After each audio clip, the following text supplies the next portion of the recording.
ឈឺមិនដឹងខ្លួនឆេវឆាវច្រើនអន់ចិត្តច្រើនស្មុគស្មាញច្រើនគិតច្រើនពិបាកចិត្តច្រើនយូរទៅคล้ายជាជំងឺផ្លូវចិត្តដោយមិនដឹងខ្លួនរហូតដល់ថ្នាក់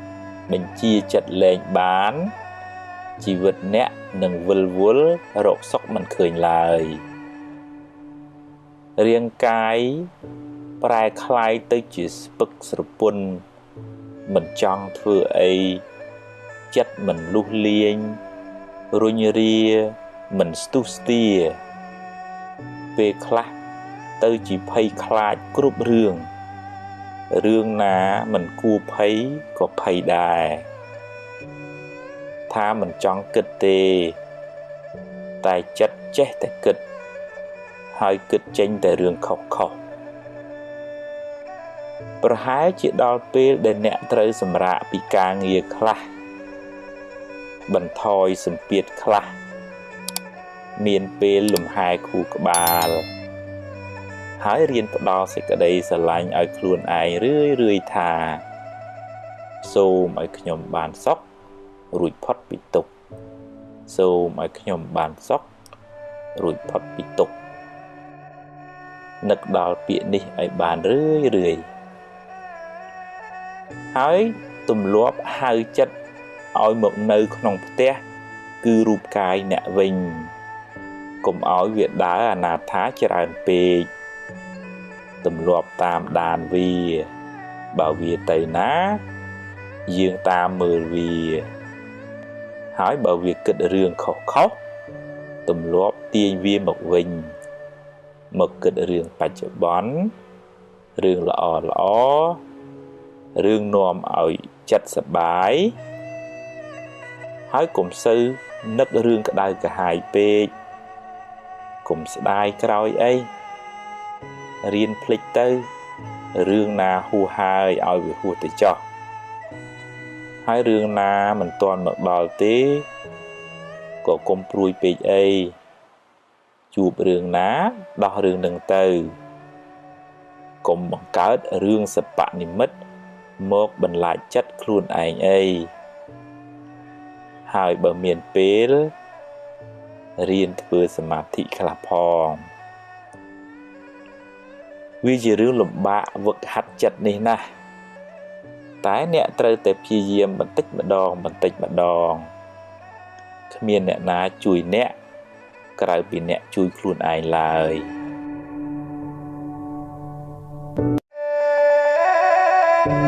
ខ្លាចបារម្ភពេកខ្លាចពេកនាំឲ្យចិត្តអ្នកវិលវល់មិនសូវបានសុខទេពេលខ្លះមិនទាំងមានរឿងអីផងឬរឿងនោះតូចតាចណាស់តែបែរទៅជាស្លន់ស្លោគិតរឿងមួយចេញរឿង100ហើយដេកកើតទុក្ខបដ ாய் យូរទៅអ្នកនឹងរស់នៅក្នុងភាពភ័យខ្លាចរហូតគ្មានអ្នកណាល្ងងទៅដេកភ័យខ្លាចថ្ងៃរះនោះទេរះលិចជារឿងរបស់ថ្ងៃយ៉ាងណាមិញរឿងល្អរឿងអាក្រក់តែងកើតមានជាធម្មតាគ្មានអ្នកណាជៀសរួចទេហើយអ្នកមិនអាចបង្គាប់បញ្ជាវាបាន 100% ឡើយប្រឹងប្រែងទៅប្រយ័ត្នប្រយែងទៅតែបើវាមិនបានដូចចិត្តទេក៏កុំមួម៉ៅពេកអីដោះស្រាយទៅកុំទម្លាប់នាំខ្មោចមកលងចិត្តខ្លួនឯងអីខូចខួរក្បាលអស់ហើយកុំប្រកាន់ពេកកុំហួងហែងពេកកុំគិតថាអ្វីត្រូវតែបានដូចចិត្តឡើយមិនអាចទេចង់កាន់តែខ្លាំងទុកក៏ខ្លាំងដែរហើយកុំទម្លាប់បង្កើតរឿងសប្បនិមិត្តមកបន្លាចចិត្តខ្លួនឯងឡើយ រឿងនោះមិនទាន់មានទេប្រាប់ចិត្តកុំឲ្យល្ងងដូច្នេះទៀតរៀនតាំងចិត្តឲ្យស្វាហាប់ឲ្យរឹងមាំប្រឹងបំពេញភារកិច្ចណាដែលអ្នកត្រូវធ្វើពេលនេះឲ្យអស់ពីសមត្ថភាពរឿងថ្ងៃស្អែកចាំស្អែកចាំគិតទៀត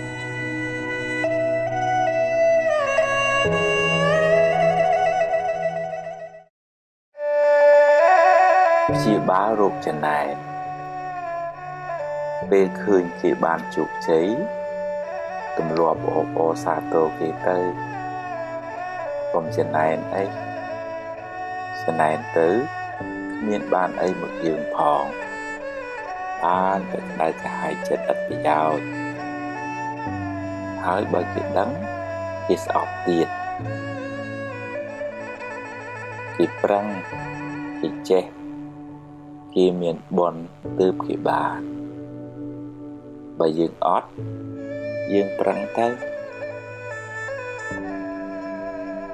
មិនមែនត្រឹមតែត្រេកអរទេតែទម្លាប់ទៅនិយាយលើកទឹកចិត្តពេលគេធ្វើបានល្អចិត្តអ្នកក៏ត្រជាក់បុណ្យក៏បានមិត្តភាពក៏ល្អតែបើគេបានដោយទុច្ចរិតយើងគួរសង្វេគអាណិតថាគេបានសាងបាបកម្មថ្ងៃណាមួយគេនឹងទទួលផលកម្មនោះវិញមិនខានយើងមិនត្រេកអរជាមួយគេទេហើយក៏គ្មានអីត្រូវចំណែនដែរតែគួរអាណិតវិញ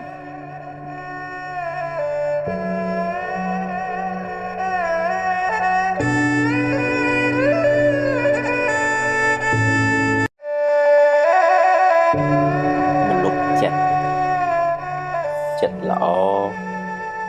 ចិត្តត្រជាក់ចិត្តទន់ភ្លន់ចិត្តមានមេត្តាចិត្តរីករាយចិត្តត្រេកអរចំពោះសេចក្តីសុខរបស់អ្នកដទៃចិត្តមិនសូវស្មុគស្មាញចិត្តលះដាច់ស្រឡះចិត្តធ្ងន់ចិត្តចេះអត់ឱនយោគយល់ចិត្តភ្លេចរឿងមួម៉ៅចិត្តចងចាំរឿងល្អល្អរឿងបុណ្យកុសលចិត្តក្លាហានហ៊ានទទួលរឿងល្អក្តីមិនល្អក្តីចិត្តតស៊ូចិត្តព្យាយាមចិត្តមិនចុះចាញ់ចំពោះឧបសគ្គចិត្តមានក្តីសង្ឃឹមចិត្តមិនប្រកាន់ហួងហែងខ្លាំងចិត្តហ៊ានទទួលស្គាល់ការពិតនៃជីវិតចិត្តមិនសូវព្រួយបារម្ភចិត្តមិនសូវមានទុក្ខកង្វល់បើធ្វើចិត្តដូច្នេះបានអ្នកនឹងបានសេចក្តីសុខច្រើន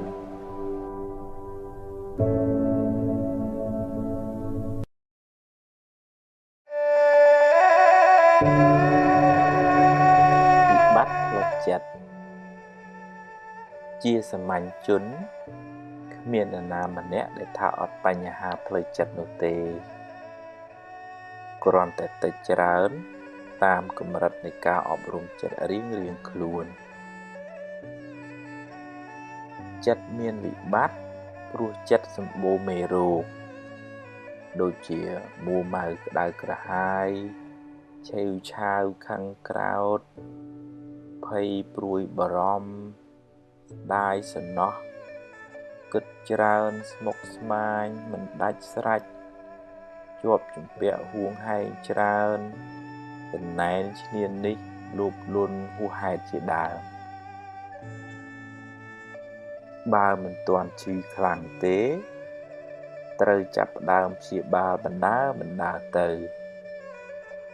រៀនកាត់បន្ថយរៀនលះបន្តិចម្ដងដោយស្មារតីដាស់តឿនខ្លួនឯងរឿយ គ្មានព្រះអង្គព្រះអិនណាមកជួយយើងបានទេតែបើធ្ងន់ធ្ងរហើយត្រូវមានពេលសម្រាកពីការងារខ្លះដើម្បីលំហែកាយលំហែចិត្តឲ្យបានស្រួលគេងឲ្យបានគ្រប់គ្រាន់នៅក្បែរមនុស្សល្អស្ដាប់រឿងល្អមើលសៀវភៅអប់រំចិត្តជួបជាមួយគ្រូពេទ្យចិត្តសាស្ត្រពិសាថ្នាំតាមវិជ្ជបញ្ជាស្ដាប់ឱវាទពីព្រះសង្ឃហើយរៀនបន្ធូរបន្ថយភាពតានតឹងរៀនព្រមតាមរឿងដែលកើតឡើងរៀនសម្រួលអារម្មណ៍អ្វីមិនចេះតែបានដូចចិត្តគ្រប់រឿងទេរៀនភ្លេចរឿងដែលហួសទៅហើយរៀនញញឹមរុះរាយរៀនផ្ដល់សេចក្តីស្រឡាញ់ឲ្យខ្លួនឯងនិងអ្នកដទៃជុំវិញខ្លួនរៀនលើកលែងទោសរៀនធ្វើចិត្តឲ្យស្ងប់ឲ្យនឹងនររៀនធ្វើសមាធិជាយាមតាមដានចិត្តអ្នកជានិច្ចកាលបើវាវិលវល់ស្មុគស្មាញក៏ឲ្យវាស្មុគទៅចោះតែយើងមានតួនាទីមួយគឺមើលវាតាមដានវាហើយទាញវាត្រឡប់មកវិញទាញវាបានញយកុំបណ្ដោយឲ្យចិត្តជិះជាន់អ្នកឡើយអ្នកត្រូវរៀនធ្វើជាម្ចាស់ចិត្តវិញឈឺយូរហើយដាក់ថ្នាំមួយគ្រាប់មិនជាទេត្រូវព្យាយាមដោយការជឿជាក់ក្នុងចិត្តថាយើងអាចព្យាបាលចិត្តយើងបាន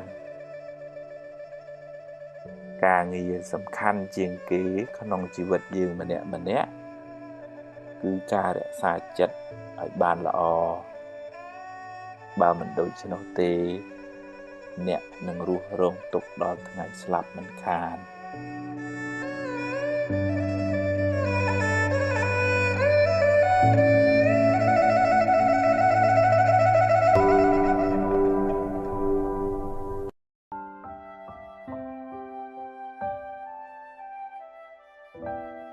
បើប្រាថ្នាសេចក្តីសុខដល់ខ្លួនឯងសូមកុំផ្ដល់សេចក្តីក្តៅក្រហាយដល់អ្នកដទៃព្រោះកម្ម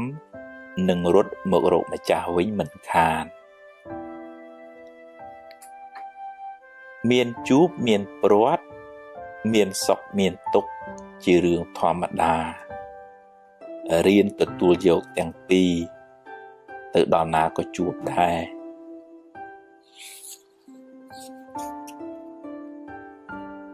កុំកំណាញ់ពាក្យលើកទឹកចិត្ត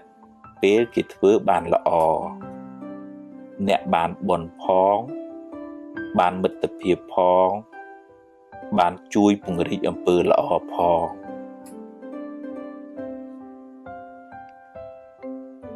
ខឹងហើយគុំគួនចងពៀគ្នានាំឲ្យកើតទុក្ខក្តៅក្រហាយវែងឆ្ងាយកំណើតវិលវល់កើតមកជាសត្រូវនឹងគ្នាបើខឹងឲ្យឆាប់បាត់កុំចងពៀគ្នា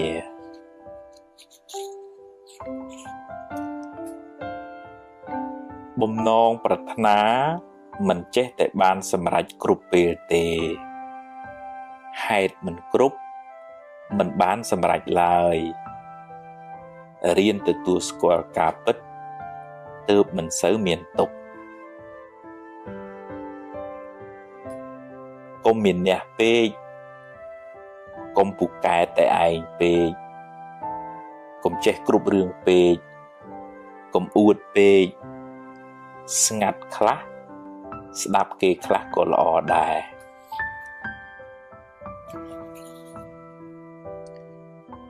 និយាយច្រើនតែអត់ប្រយោជន៍យូរទៅអស់តម្លៃខ្លួនឯងពាក្យពិតពាក្យមានប្រយោជន៍មើលកាលសិនសឹមនិយាយ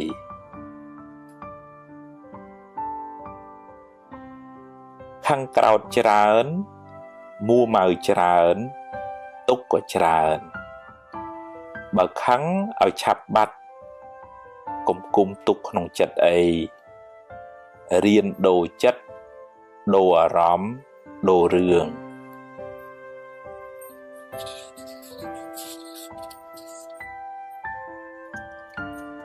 សាងល្អឲ្យហើយ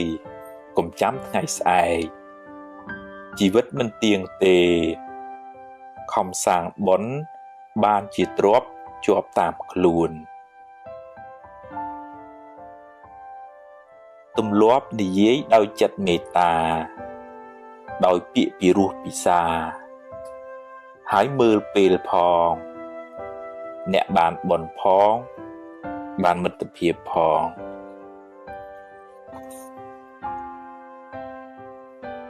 មិនបៀតបៀនអ្នកដទៃដោយកាយឬវាចាជាមហាបុណ្យដ៏ធំធេងកើតជាតិណាមានអាយុវែងសុខភាពល្អមានគេចូលចិត្តច្រើន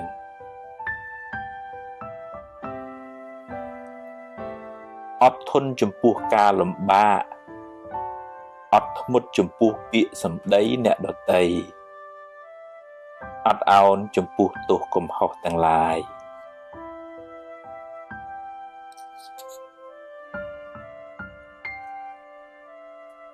មិនតបតទាំងកំហឹងជាជ័យជំនះដ៏ធំធេងគឺឈ្នះសេចក្តីក្រោធក្នុងចិត្តអ្នកបានត្រជាក់ចិត្តហើយមិនមានពៀវេរា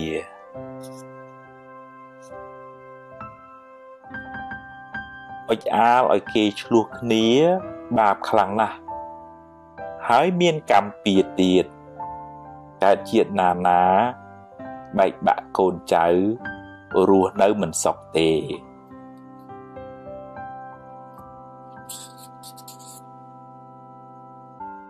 ពេលនិយាយស្ដី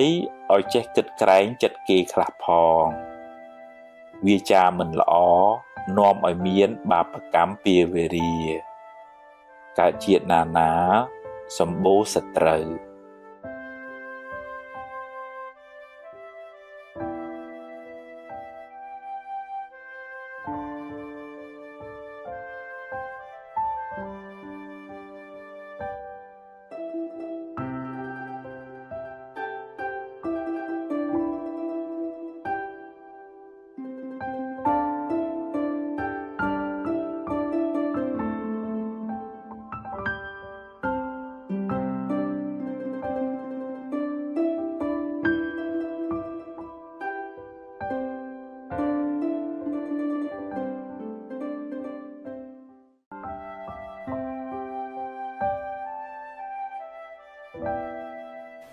អាហារផ្លូវចិត្តភាគ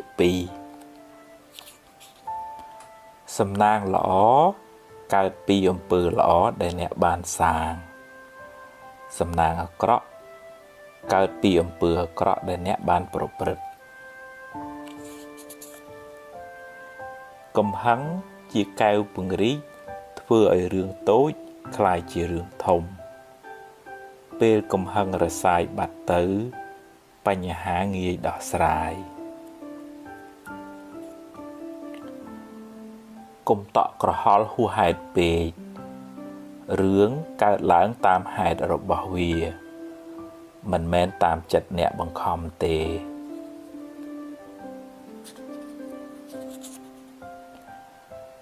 រៀនដោះលែងខ្លួនអ្នកពីគុកអតីតកាលចាត់ទុកថាជាផលបាបចាស់ទៅចុះយកវាជាមេរៀនរួចដើរទៅមុខទៀតកុំងាកក្រោយញឹកពេកការស្ដីបន្ទោសខ្លួនឯងញយជាការបើកផ្លូវឲ្យរឿងពីអតីតមកដុតចិត្តអ្នកឲ្យក្តៅម្ដងហើយម្ដងទៀត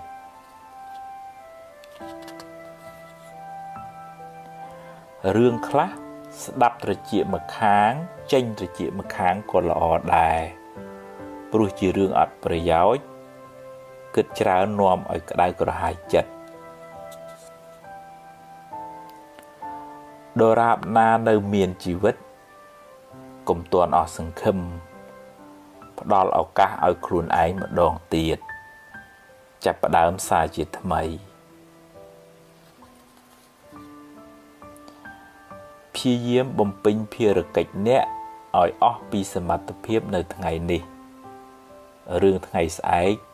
ចាំជួបពេលខឹងកុំអាលនិយាយចាំត្រជាក់ចិត្តសិននិយាយក៏មិនទាន់ហួសពេលដែរសាងល្អពីក្មេងវ័យនាំលាភជ័យក្នុងជីវិតអំពើល្អជួយការពារភយន្តរាយទាំងឡាយហើយនាំអ្នកឲ្យដើរក្នុងផ្លូវត្រូវចង់ដឹងពីចរិតពិតរបស់មនុស្ស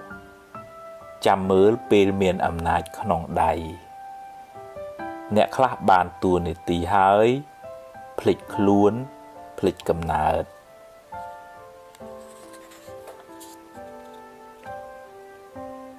បើខឹងឲ្យឆាប់បាត់កុំគុំទុកក្នុងចិត្តយូរពេករៀនដូរចិត្តដូរអារម្មណ៍រៀនភ្លេចខ្លះទើបមិនសូវមួម៉ៅចិត្តយឺតចុះតែកុំបោះបង់រក្សាជំហរបន្តដំណើរបន្តិចម្ដងគួងដល់គោលដៅដែលអ្នកពងប្រាថ្នា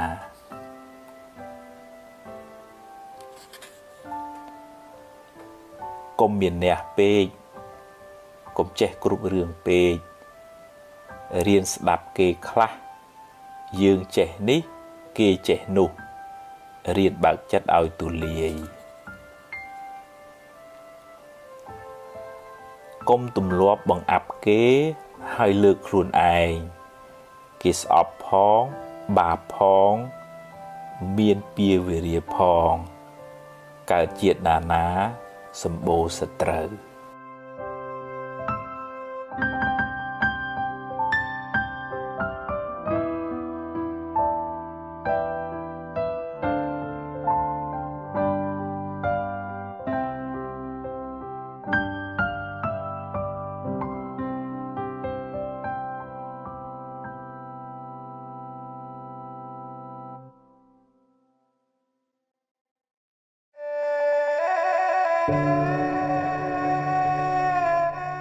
មនុស្សមិនល្អគ្រប់10ទេរៀនមើលចំណុចល្អគេខ្លះផងរៀនផ្ដល់តម្លៃនិងសេចក្តីថ្លៃថ្នូរដល់អ្នកដទៃទើបរស់នៅជាមួយគ្នាបានសុខគេខឹងគេក្តៅបើអ្នកខឹងគេវិញអ្នកក៏ក្តៅដែរកំហឹងជាភ្លើងតែងដុតទីអាស្រ័យរបស់វាស្លាប់ទៅយកអ្វីទៅមិនបានទេរៀនធ្វើទានខ្លះគ្រាន់បានជាពូជបុណ្យសម្រាប់ទៅកាន់បរលោកនាយ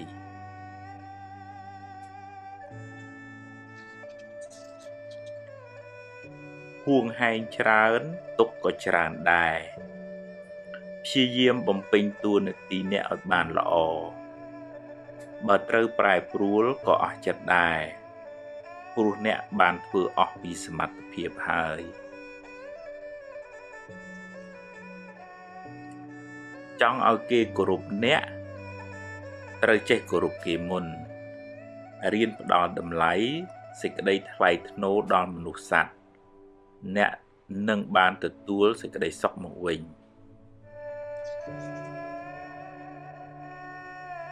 ព្យាយាមធ្វើរឿងណាដែលអ្នកអាចធ្វើបានរឿងដែលអ្នកមិនទាន់ធ្វើកើតរងចាំសិនចាំដល់ពេលអ្នកមានឱកាសមានសមត្ថភាពចិត្តបុណ្យចិត្តស្រស់ថ្លាចិត្តស្ងប់នាំឲ្យកាយក៏ស្រស់ចិត្តក៏ត្រជាក់ជីវិតបានសុខស្ងប់ច្រើនរសចិត្តស្ងប់ល្អ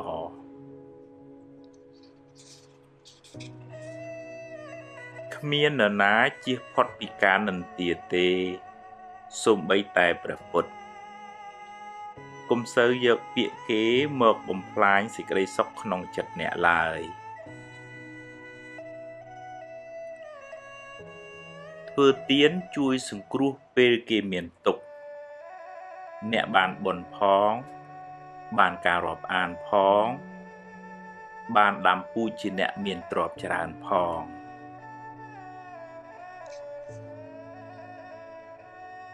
មនុស្សមានសម្ពាយបុណ្យខុសគ្នាជោគវាសនាក៏ខុសគ្នាដែរប្រឹងប្រែងរកឲ្យអស់ពីសមត្ថភាពហើយត្រេកអរចំពោះអ្វីដែលអ្នករកបានបើខ្ចីគេត្រូវចេះសងវិញកុំស៊ីដាច់បាបកម្មនាំឲ្យរកស៊ីមិនឡើងទេ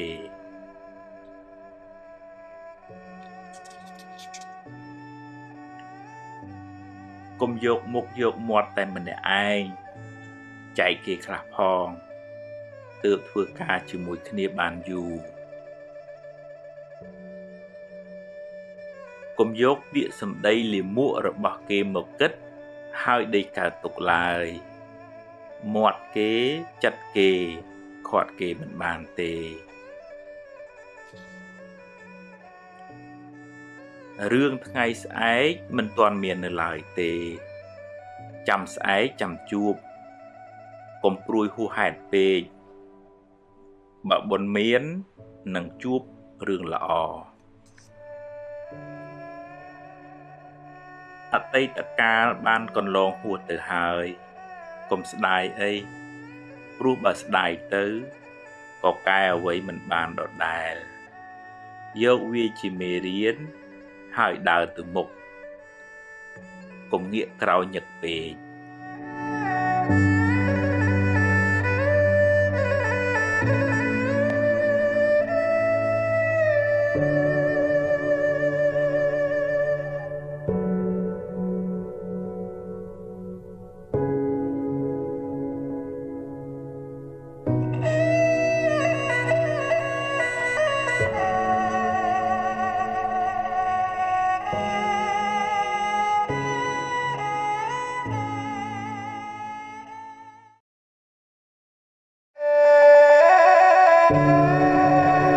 មាត់គេត្រជាយើងគេមានសិទ្ធិនិយាយហើយអ្នកមានសិទ្ធិស្ដាប់ឬមិនស្ដាប់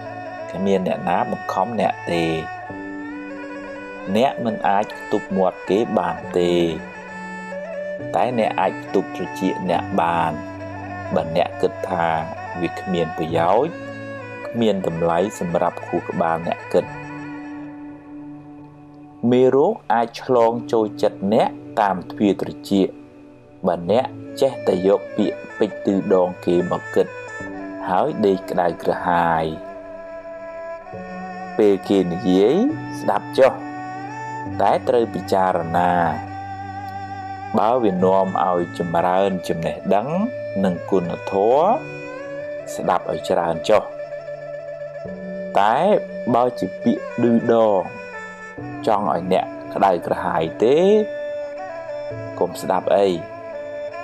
ហើយបើជ្រុលជាស្ដាប់ទៅហើយឆាប់ភ្លេចទៅទុកខួរក្បាលអ្នកគិតរឿងណាមានប្រយោជន៍វិញយកពាក្យពេចន៍ឌឺដងគេច្រើនមកទុកក្នុងខួរក្បាលអ្នកនឹងសម្បូរមេរោគហើយមិនសូវបានសុខទេបើជាពាក្យដាស់តឿនចង់ឲ្យអ្នកបានល្អអរគុណគេទៅតែបើគេឌឺដងឲ្យអ្នកក្តៅទេកុំក្តៅតាមគេអីកុំផ្ញើសេចក្តីសុខនៅលើបបោមាត់អ្នកដទៃឡើយ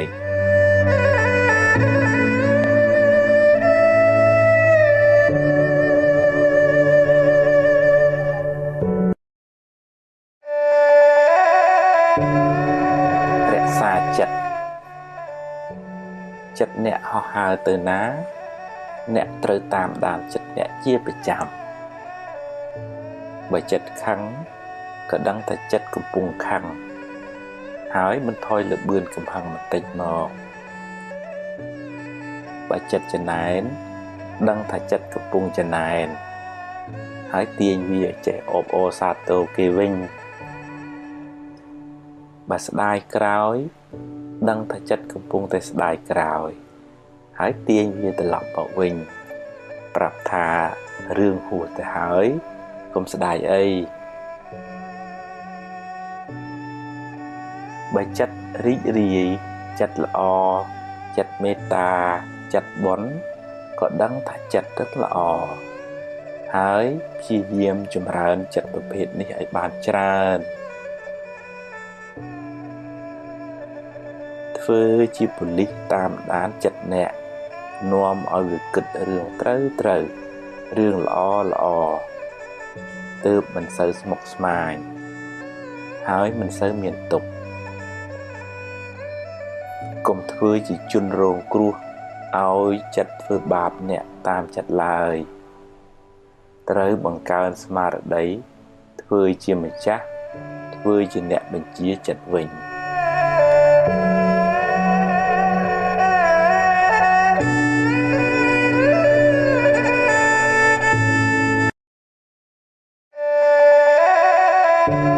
ហ៊ានទទួលយកការពិតជីវិតអ្នកណាក៏មានបញ្ហាដែរពេលខ្លះជួបរឿងល្អពេលខ្លះជួបរឿងមិនល្អជារឿងធម្មតានៃជីវិត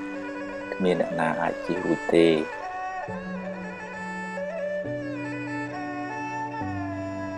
បើជួបរឿងល្អទទួលយកទៅតែកុំអួតពេក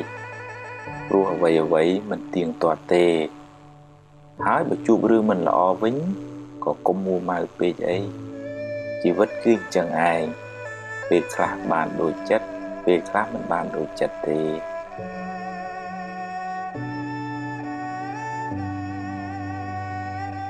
ត្រូវហ៊ានប្រឈមមុខដោះស្រាយចំពោះបញ្ហាទាំងឡាយ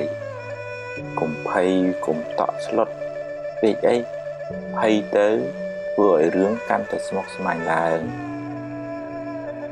បើរឿងអាចដោះស្រាយបានកុំបារម្ភពេកអីដោះស្រាយទៅតែបើប្រឹងហើយនៅតែដោះមិនបានក៏គ្មានអីត្រូវខើទុកពេកដែរព្រោះបើមួម៉ៅទៅដោះអីមិនចេញដដែលមានតែបង្កើនទុកបន្ថែមទៀតប៉ុណ្ណោះ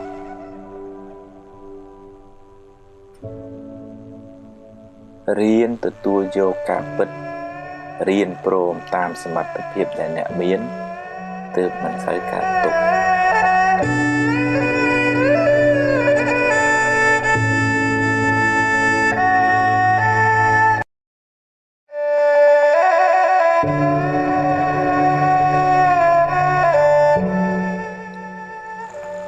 ស្វែងយល់ពីជីវិត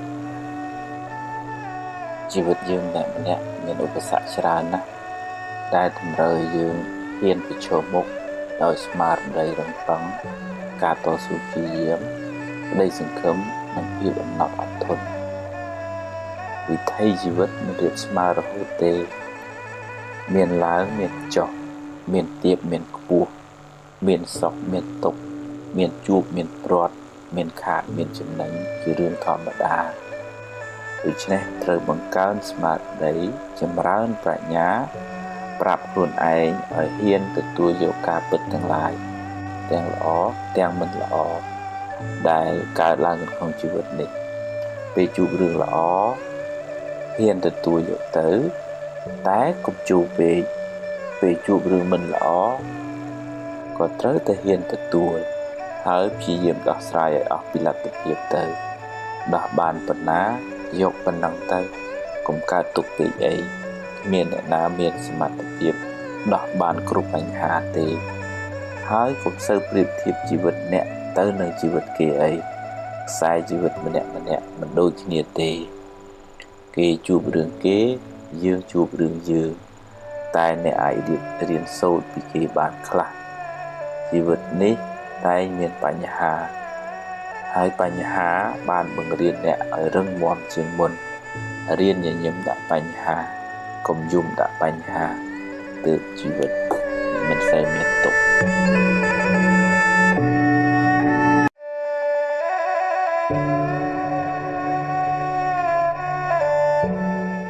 សេរីសួស្តីមួម៉ៅច្រើនសេរីរត់ចេញរីករាយវិញសេរីរត់ចូលជាទូទៅយើងឲ្យតម្លៃសេរីសួស្តីទៅលើរឿងល្អល្អរឿងសប្បាយមានលៀបមានជ័យជាដើមតែគួរចងចាំថាផលល្អទាំងនោះកើតឡើងអាស្រ័យហេតុល្អហេតុដែលជាកុសលដែលអ្នកខិតខំប្រព្រឹត្តធ្វើពីមុនមកហេតុនៃសេរីសួស្តីនោះមានដូចជាការសេពគប់ត្រូវការតស៊ូព្យាយាមក្នុងកិច្ចការងារដែលអ្នកធ្វើការរៀនសូត្របង្កើនចំណេះដឹងការចេះគួរសមរស់រាយរាក់ទាក់ការចេះចែករំលែកដល់អ្នកលំបាកការចិញ្ចឹមមេត្តាបិតាសេចក្តីអត់ធន់ទឹកចិត្តមេត្តាទឹកចិត្តត្រជាក់ចិត្តធ្ងន់ចិត្តរស់រាយចិត្តឃ្លាវខ្លាជាដើមទាំងនោះគឺជាហេតុដើមនៃសេរីសួស្តីព្រោះសេរីសួស្តីនោះជាឈ្មោះនៃចិត្តល្អចិត្តជាកុសលចិត្តរីករាយជ្រះថ្លានោះឯងអ្នកបានសាងនៅហេតុនៃសេរីសួស្តីនោះសេរីនឹងរត់មករកអ្នកវិញមិនពិបាករត់តាមវាប៉ុន្មានទេឬក៏មិនពិបាកដើរសួរគ្រូហៅពេកដែររៀនរីករាយទទួលថ្ងៃថ្មី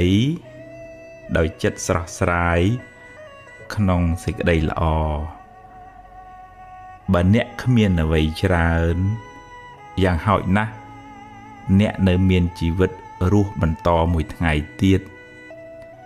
អ្នកនៅមានដៃមានជើង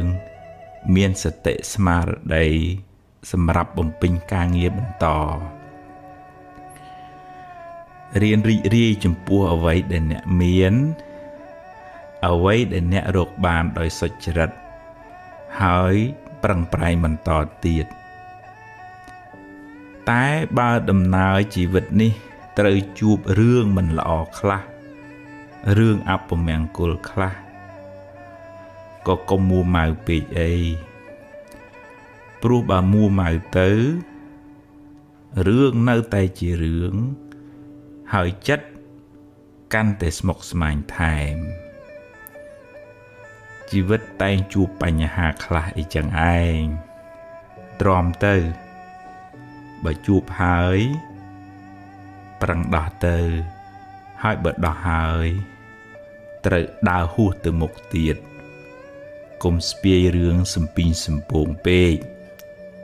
សេរីសួស្តីមិននៅជាមួយយើងទេទុកពេលវេលាដែលនៅមានសេសសល់សម្រាប់គិតរឿងថ្មីធ្វើការងារថ្មីសាងបុណ្យថ្មីដើម្បីបានសេរីសួស្តីថ្មី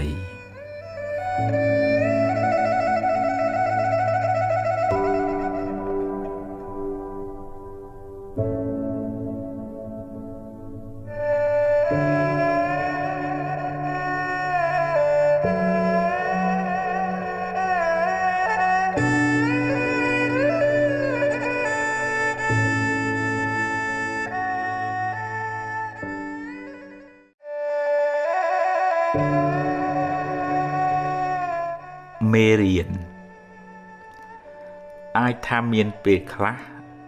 អ្នកគិតមិនបានគ្រប់ជ្រុងជ្រោយហើយក៏និយាយជ្រុលជ្រួសឬសម្រេចចិត្តខុសដែលនាំឲ្យខូចខាតប្រយោជន៍ឬបាត់បង់ទ្រព្យធនជាដើមសូមគុំស្ដីបន្ទោសខ្លួនឯងច្រើនពេកអីដំណើរជីវិតតែងមានខុសខ្លះអីចឹងឯង គ្មានអ្នកណាម្នាក់បានល្អ 100% ទេអាយុនៅក្មេងចិត្តគំនិតក៏នៅក្មេងខ្ចីធ្វើឲ្យអ្នកឆាប់ឆេវឆាវហើយគិតខ្លីវាជាដំណើរធម្មតានៃការវិវត្តផ្នែកខួរក្បាលនិងចិត្តគំនិតបើខុសឆ្គងសូមការអនុគ្រោះលើកលែងពីគេទៅកុំខ្មាស់អៀនអីរួចហើយងើបឡើងបន្តដំណើរទៅមុខទៀតផ្ដល់ឱកាសឲ្យខ្លួនឯងជាលើកទី2ក្មេងធ្លាប់ដួលរាប់សិបដងទម្រាំចេះដើរចាត់ទុកកំហុសខុសឆ្គងនិងបរាជ័យទាំងនោះថាជាមេរៀនជាបទពិសោធន៍សម្រាប់ការសម្រេចចិត្តឲ្យបានត្រឹមត្រូវនៅថ្ងៃក្រោយរឿងមិនល្អធ្វើឲ្យអ្នកឈឺចាប់តែវាជួយអ្នកឲ្យមើលឃើញបញ្ហាបានច្បាស់ជាងមុនស្គាល់មនុស្សបានប្រកបជាងមុនអង្គុលីមៀលផុងខ្លួនធ្វើខុសដើរសម្លាប់មនុស្សរាប់រយរាប់ពាន់នាក់តែចុងក្រោយបានតាំងចិត្តកែខ្លួនបួសជាបព្វជិតហើយបានត្រាស់ជាព្រះអរហន្តបានជាសាវកដ៏ឆ្នើមរបស់ព្រះពុទ្ធជាម្ចាស់ទៀតផងអ្នកបានធ្វើកំហុសពីមុនមកហើយចេះកែប្រែខ្លួនព្រះពុទ្ធជាម្ចាស់ទ្រង់សរសើរថាជាបណ្ឌិតជីវិតបានភ្លឺត្រចះត្រចង់ឧបមាដូចជាព្រះច័ន្ទបានចេញផុតពីពពកដូច្នោះឯង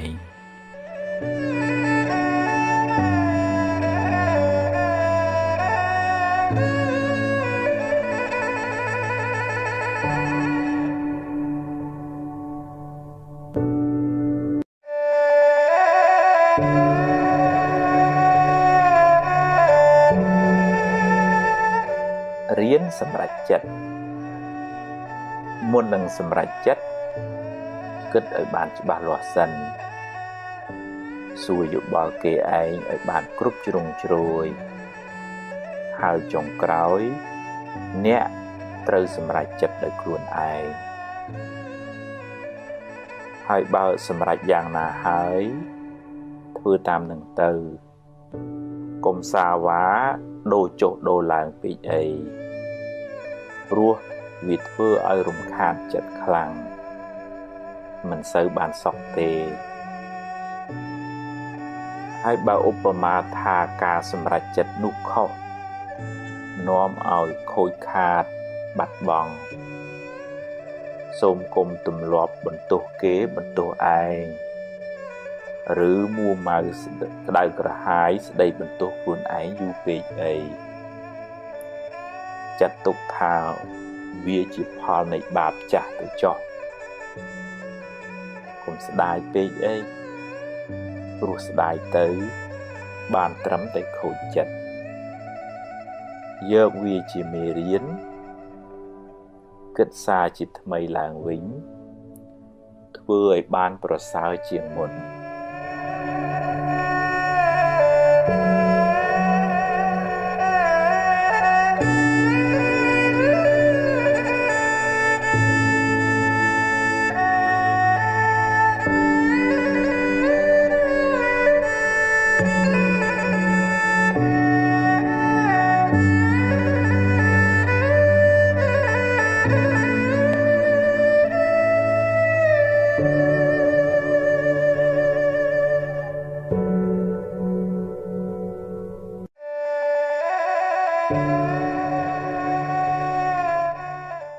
ហួសហើយអតីតកាលល្អក្តីមិនល្អក្តីបានកន្លងហួសទៅហើយទោះបីអ្នកស្ដាយប៉ុណ្ណាក៏ទាញមកវិញមិនបានដែរអនុញ្ញាតឲ្យវាប្រែប្រួលតាមដំណើរនៃធម្មជាតិរបស់វា រឿងល្អជាផលនៃកម្មល្អដែលអ្នកបានសាងរឿងមិនល្អជាផលនៃអកុសលកម្មដែលអ្នកបានប្រព្រឹត្តពីមុនមកជីវិតរបស់មនុស្សម្នាក់ប្រព្រឹត្តទៅតាមកម្លាំងកម្មដែលខ្លួនបានធ្វើពីអតីតផងកម្មក្នុងពេលបច្ចុប្បន្នផងអ្នកមិនអាចរត់គេចពីផលនៃកម្មបានឡើយរឿងខ្លះកើតឡើងហួសពីការស្មានរបស់អ្នកហើយអ្នកគ្មានសមត្ថភាពទៅបង្គាប់បញ្ជារឿងខាងក្រៅបានទាំងស្រុងទេកម្លាំងអ្វីស្មើដោយកម្លាំងកម្មមិនមានឡើយណដ្ឋិកម្មੰសមੰពលំបើមានហេតុគ្រប់គ្រាន់រឿងនឹងកើតឡើងអ្វីមិនមែនជារឿងចៃដន្យទេបើអ្នកបានជួបរឿងមិនល្អហើយអ្នកកើតចិត្តមូម៉ៅក្តៅក្រហាយអ្នកបានបង្កើនទុក្ខនោះឲ្យមានទម្ងន់ទ្វេដងរឿងក៏អាក្រក់ចិត្តក៏មូម៉ៅទុក្ខទាំងកាយទុក្ខទាំងចិត្តណាស់ហើយចុះរឿងបានកន្លងផុតទៅហើយចាត់ទុកជាមេរៀនជាបទពិសោធន៍សម្រាប់ការសម្រេចចិត្តលើកក្រោយចាប់ផ្ដើមសារជាថ្មីគិតរឿងថ្មីនិយាយរឿងថ្មីធ្វើកិច្ចការងារថ្មីលទ្ធផលក៏បានថ្មីដែរអតីតកាលមិនមែនជាផ្ទះសម្រាប់អ្នកនៅទេវាគ្រាន់តែជាស្រមោលទេតើតែបើរឿងអតីតកាលនោះជារឿងល្អជារឿងបុណ្យកុសលអ្នកអាចចងចាំនិងរំលឹករំលើកដល់អំពើល្អនោះរឿយដើម្បីឲ្យចិត្តបានរីករាយម្ដងទៀតបានបុណ្យម្ដងទៀត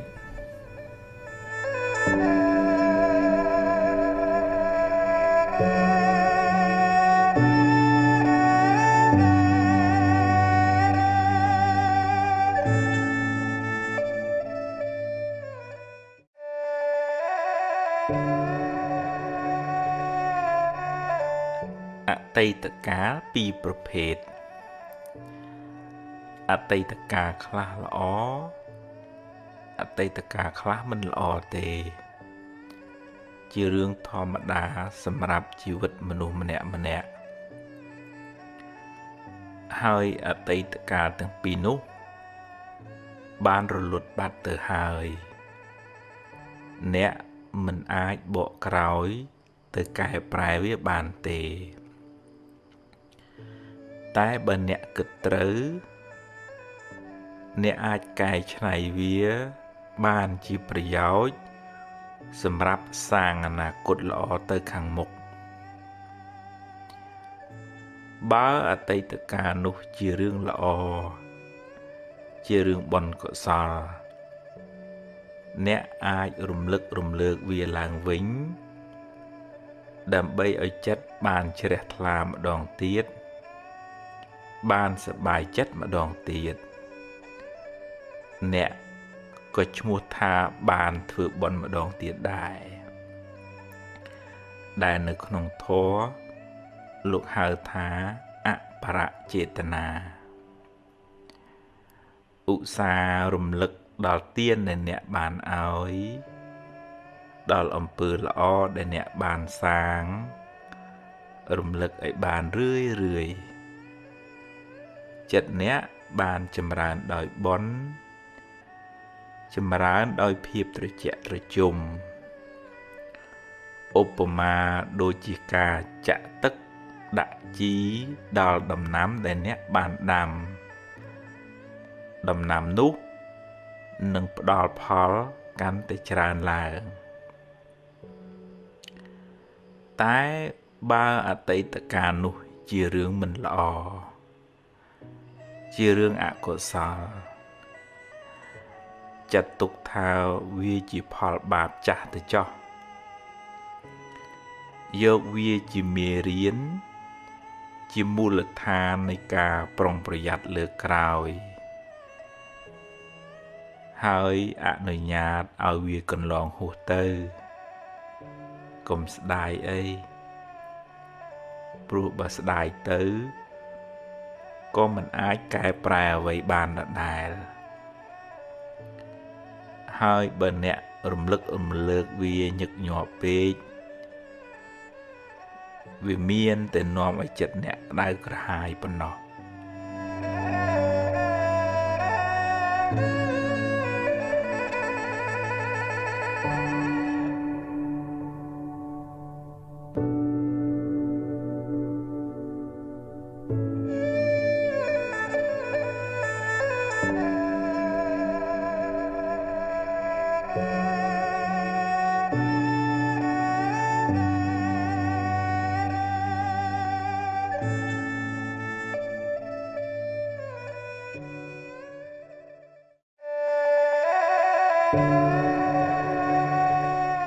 ទ្រព្យគេ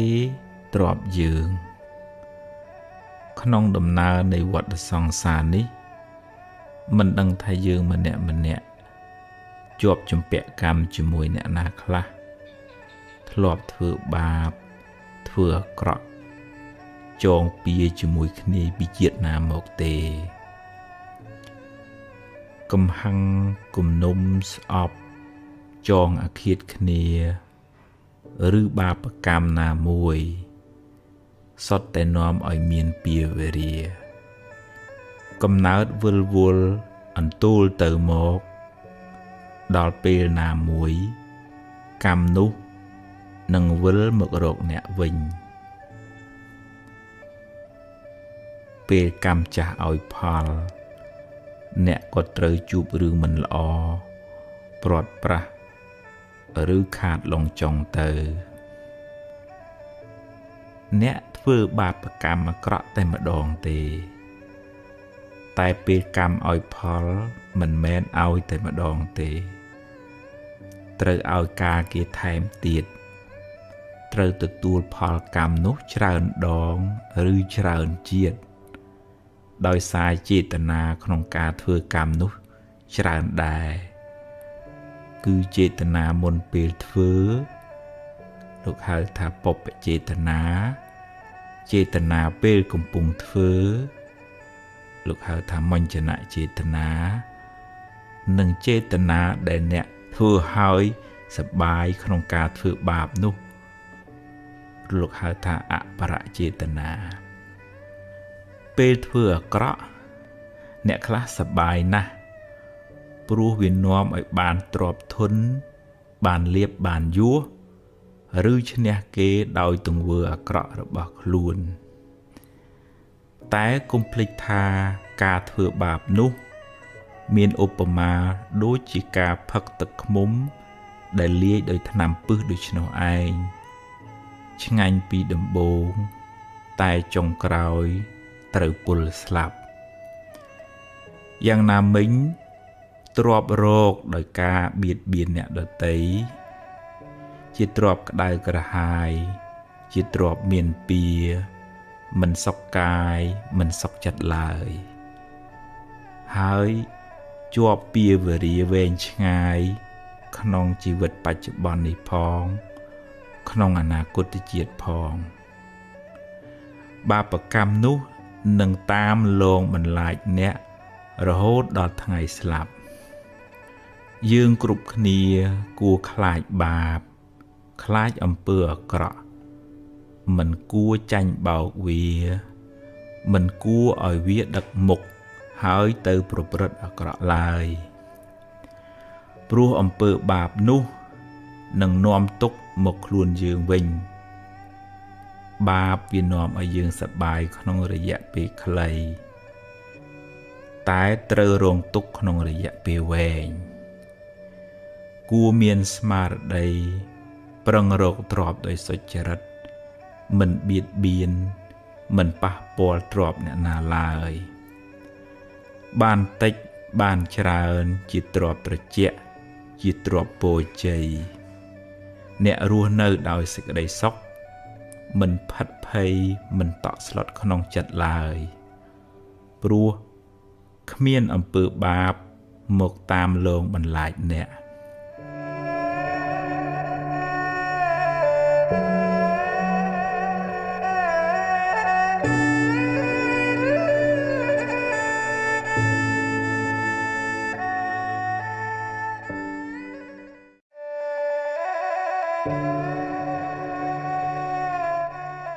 នៅសល់បើអ្នកបាត់បង់អ្វីគ្រប់យ៉ាងហោចណាស់អ្នកនៅសល់ជីវិតនៅមានថ្ងៃនេះនិងថ្ងៃស្អែកសម្រាប់រស់បន្តថ្ងៃបានលិចបាត់ទៅហើយអតីតកាលបានកន្លងហួសទៅហើយអនុញ្ញាតឲ្យវាទៅចុះព្រោះបើអ្នកមិនព្រមក៏វាបានរលត់បាត់ទៅហើយរៀនទទួលស្គាល់ការពិត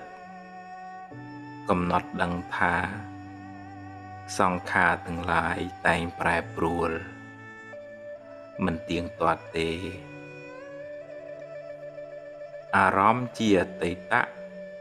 គ្រាន់តែជាស្រមោលវាបានរលត់បាត់ទៅហើយអ្វីដែលអ្នកមានក្នុងដៃគឺពេលវេលានៅបច្ចុប្បន្ននេះការសម្រេចចិត្តពេលនេះអាចជួយកំណត់ជោគវាសនាអ្នកនៅថ្ងៃបន្ទាប់បានយកអ្វីដែលអ្នកមានសេសសល់ធ្វើជាមូលដ្ឋានសម្រាប់ដំណើរទៅមុខនាងបដាចាជួបទុកច្រើនឥតគណនាម្ដាយឪពុកបងប្អូនស្វាមីនិងកូនទាំងពីរជាទីស្រឡាញ់បានស្លាប់ទាំងអស់តែនាងនៅអាចងើបឈរហើយបន្តដំណើរទៅមុខទៀតរហូតបានត្រាស់ជាព្រះអរហន្តីជាសាវិកាដ៏ឆ្នើមរបស់ព្រះពុទ្ធជាម្ចាស់អ្នកប្រហែលជាមិនកំសត់ដូចនាងបដាចាទេអ្នកពិតជាអាចងើបមុខឡើងហើយសាងអនាគតថ្មីក្នុងផ្លូវត្រូវផ្លូវបុណ្យកុសលជីវិតអ្នកនឹងបានភ្លឺថ្លាបើអ្នកសម្រេចចិត្តចាប់ផ្ដើមធ្វើល្អពីថ្ងៃនេះតទៅ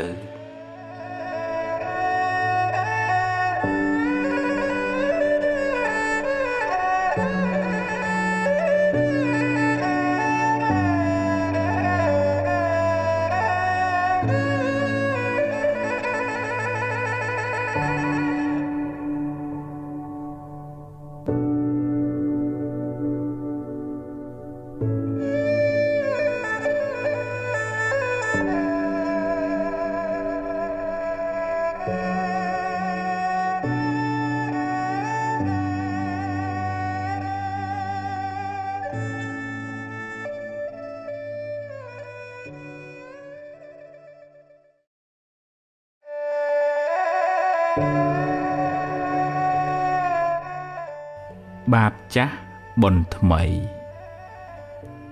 តាមច្បាប់កម្មផលយើងម្នាក់សុទ្ធតែធ្លាប់បានសាងបាបកម្មខ្លះពីអតីតជាតិមក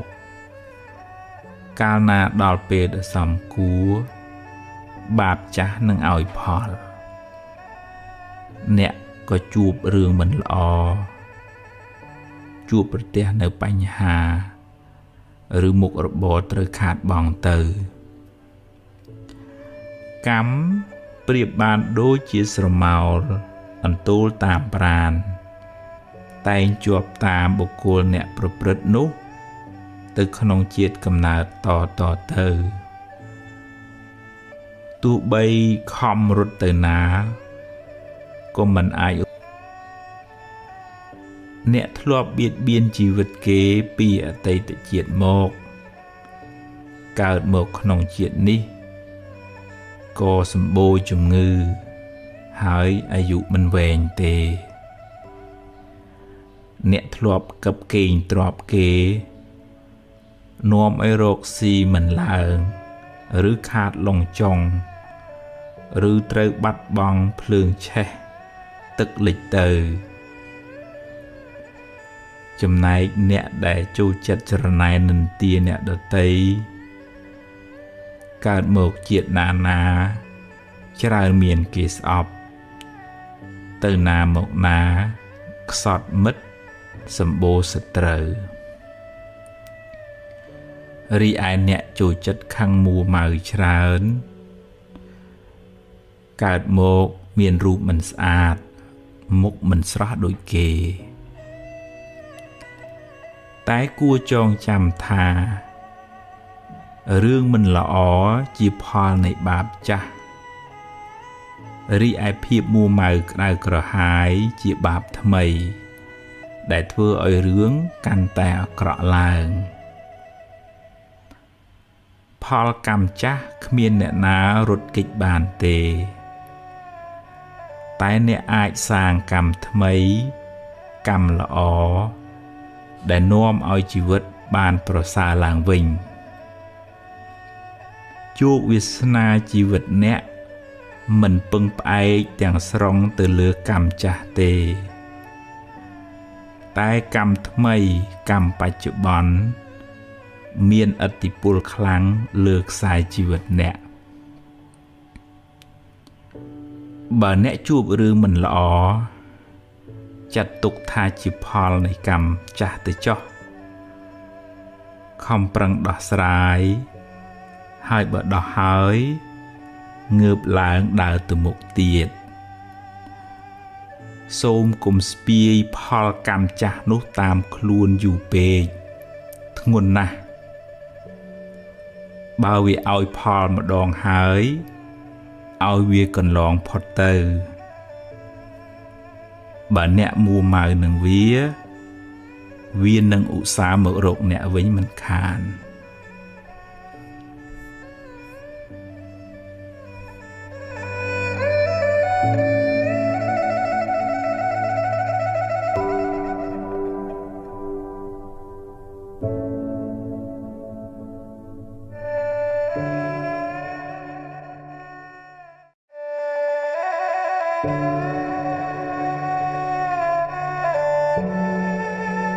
បើឃើញគេធ្វើបានល្អកុំកំណាញ់ពាក្យលើកទឹកចិត្តកុំភ័យពេកអីភ័យពេកទៅបានតែកើតទុក្ខគ្មានដោះអីចេញផងចង់ឲ្យគេគោរពត្រូវចេះគោរពគេមុន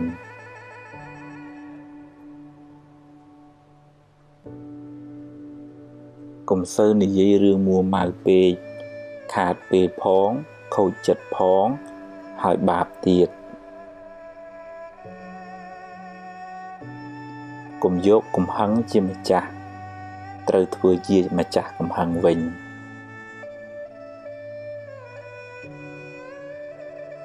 កុំហូបច្រើនពេកនាំឲ្យឈឺច្រើនខ្ជិលដូចជ្រូកអាយុខ្លីឆាប់ស្លាប់បើមានរឿង100ឲ្យអ្នកយំអ្នកមានហេតុផល1000សម្រាប់ញញឹម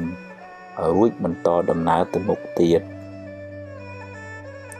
មានជួបមានព្រាត់ជារឿងធម្មតាកុំកើតទុក្ខពេកកុំរវើរវាយច្រើនពេកគិតមួយណាឲ្យប្រកបជាមួយនឹងទើបមិនសូវស្មុគស្មាញពេលម៉ែឪស្លាប់មិនមែនទាល់តែយំទើបឈ្មោះថាស្រឡាញ់ម៉ែឪទេ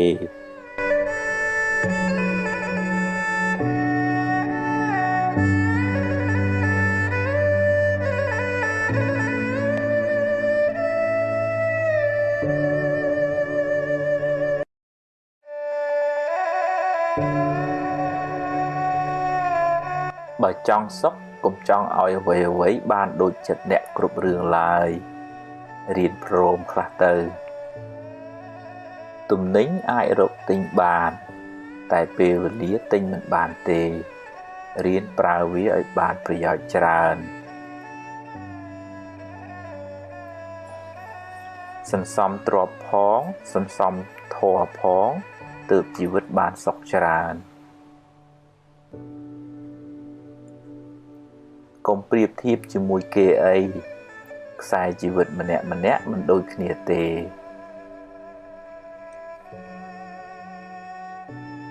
កុំចង់តែបានពីគេពេករៀនឲ្យខ្លះផងគេមិនចូលចិត្តមនុស្សកំណាញ់ទេអ្នកមិនអាចធ្វើផែនដីឲ្យរាបស្មើដោយកន្ទេលទេ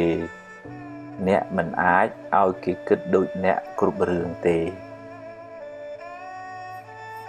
កុំត្រចៀកស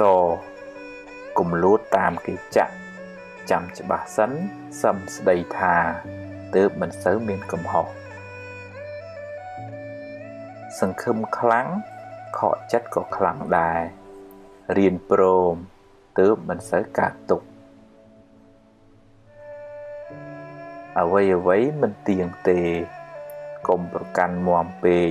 ប្រយ័ត្នមានទុក្ខខ្លាំងឡានថ្លៃតែចរិតមិនថ្លៃនៅមិនទាន់ជាមនុស្សថ្លៃថ្នូរទេ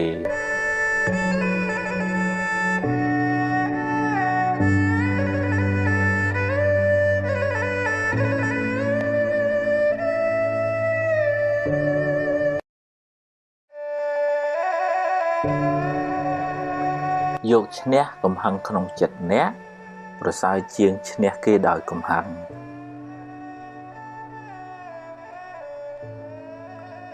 រៀនសប្បាយចិត្តនឹងអ្វីដែលអ្នកមានអ្នកនឹងមិនសូវកើតទុក្ខពេកទេ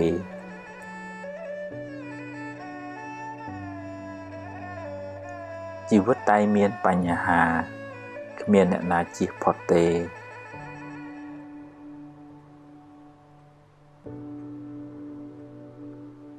ធ្វើទានជួយសង្គ្រោះអ្នកដទៃ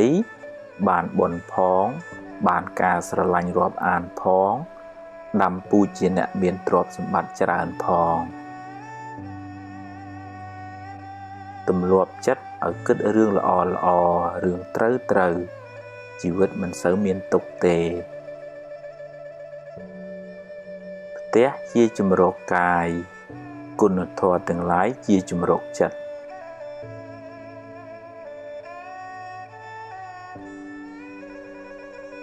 គ្មានអ្នកណាជៀសផុតពីការនិន្ទាទេ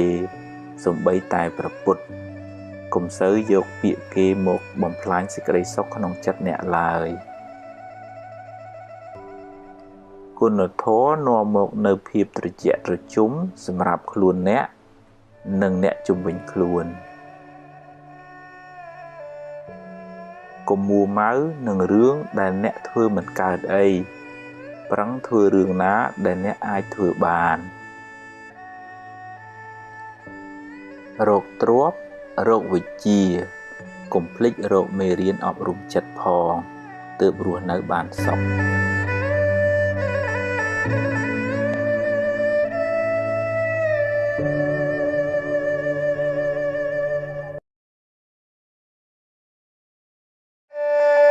ឈឺមិនដឹងខ្លួនឆេវឆាវច្រើនអន់ចិត្តច្រើនស្មុគស្មាញច្រើនគិតច្រើនពិបាកចិត្តច្រើនយូរទៅ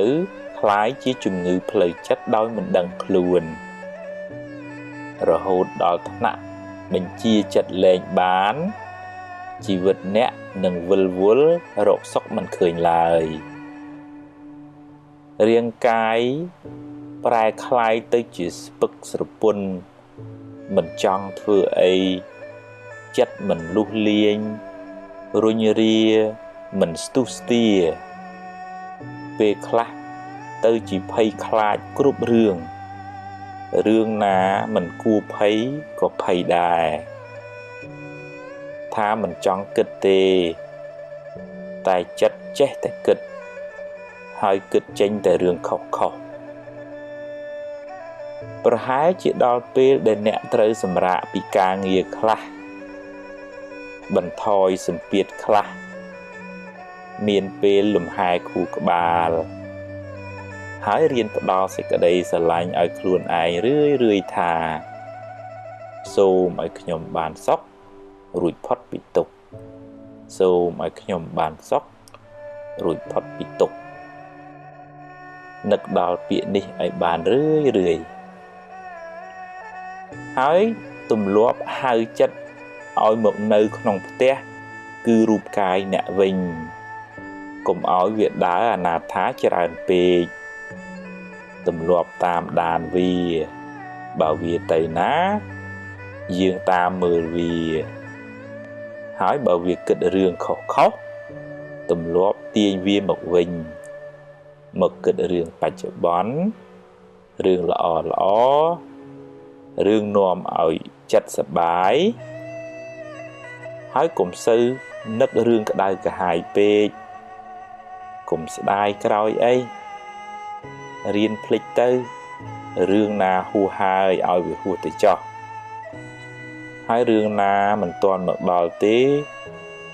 ក៏កុំព្រួយពេកអីជួបរឿងណាដោះរឿងនឹងទៅកុំបង្កើតរឿងសពនិមិត្តមកបន្លាចចិត្តខ្លួនឯងអីហើយបើមានពេលរៀនធ្វើសមាធិខ្លះផងវាជារឿងលំបាកវឹកហាត់ចិត្តនេះណាស់តែអ្នកត្រូវតែព្យាយាមបន្តិចម្ដងគ្មានអ្នកណាជួយអ្នកក្រៅពីអ្នកជួយខ្លួនឯងឡើយ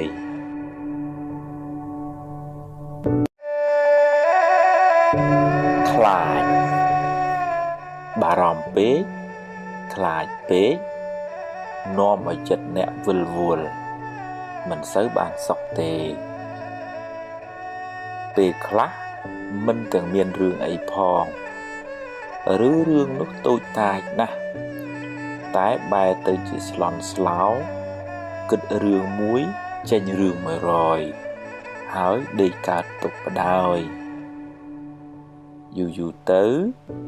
អ្នកនឹងរស់នៅក្នុងភាពភ័យខ្លាចរហូតគ្មានអ្នកណាល្ងងទៅដេកភ័យខ្លាចថ្ងៃរះនោះទេរះលិចជារឿងរបស់ថ្ងៃយ៉ាងណាមិញ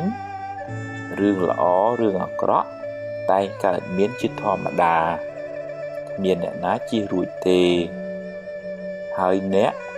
មិនអាចបង្គាប់បញ្ជាវាបាន 100% ឡើយប្រឹងប្រែងទៅប្រយ័ត្នប្រយែងទៅតែបើវាមិនបានដូចចិត្តទេក៏កុំមួម៉ៅពេកអីដោះស្រាយទៅកុំទម្លាប់នាំខ្មោចមកលងចិត្តខ្លួនឯងអីខូចខួរក្បាលអស់ហើយកុំប្រកាន់ពេក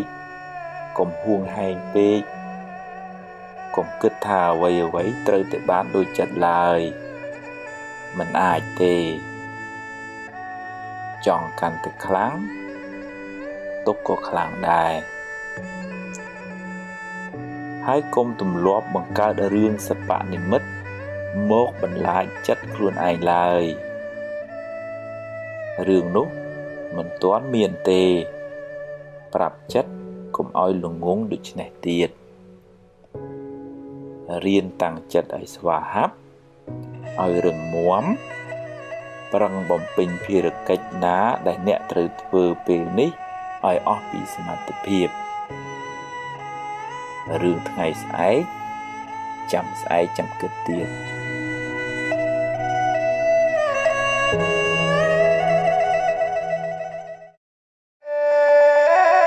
ព្យាបាលរោគចំណែន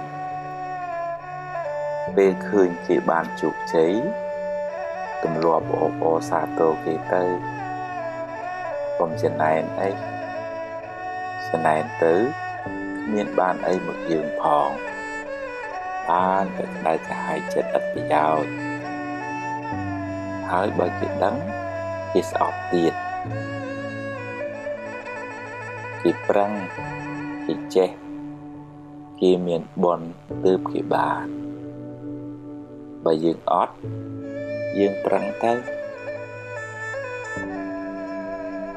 មិនមែនត្រឹមតែត្រេកអរទេតែទម្លាប់ទៅនិយាយលើកទឹកចិត្ត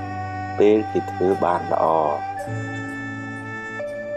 ចិត្តអ្នកក៏ត្រជាក់បុណ្យក៏បានមិត្តភាពក៏ល្អតែបើគេបានដោយទុច្ចរិតយើងគួរសង្វេគអាណិតថាគេបានសាងបាបកម្មថ្ងៃណាមួយគេនឹងទទួលផលកម្មនោះវិញមិនខានយើងមិនត្រេកអរជាមួយគេទេហើយក៏គ្មានអីត្រូវចំណែនដែរតែគួរអាណិតវិញ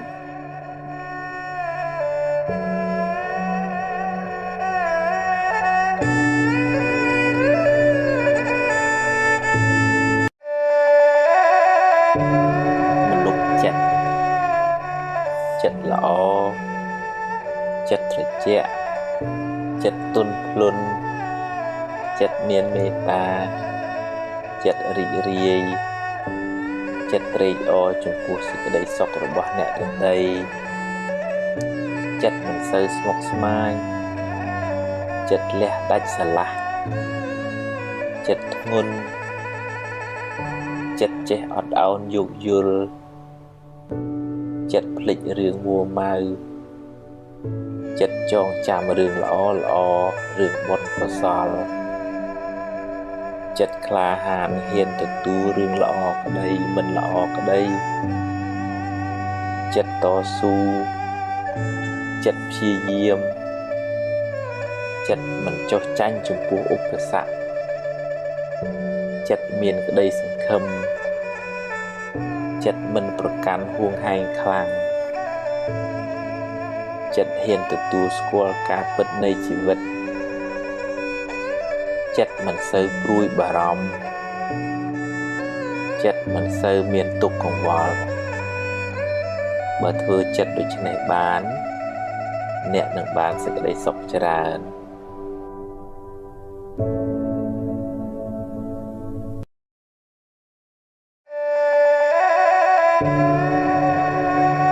វិបត្តិផ្លូវចិត្តជាសាមញ្ញជនគ្មាននរណាម្នាក់ដែលថាអត់បញ្ហាផ្លូវចិត្តនោះទេគ្រាន់តែតិចច្រើនតាមកម្រិតនៃការអប់រំចិត្តរៀងខ្លួនចិត្តមានវិបត្តិព្រោះចិត្តសម្បូរមេរោគ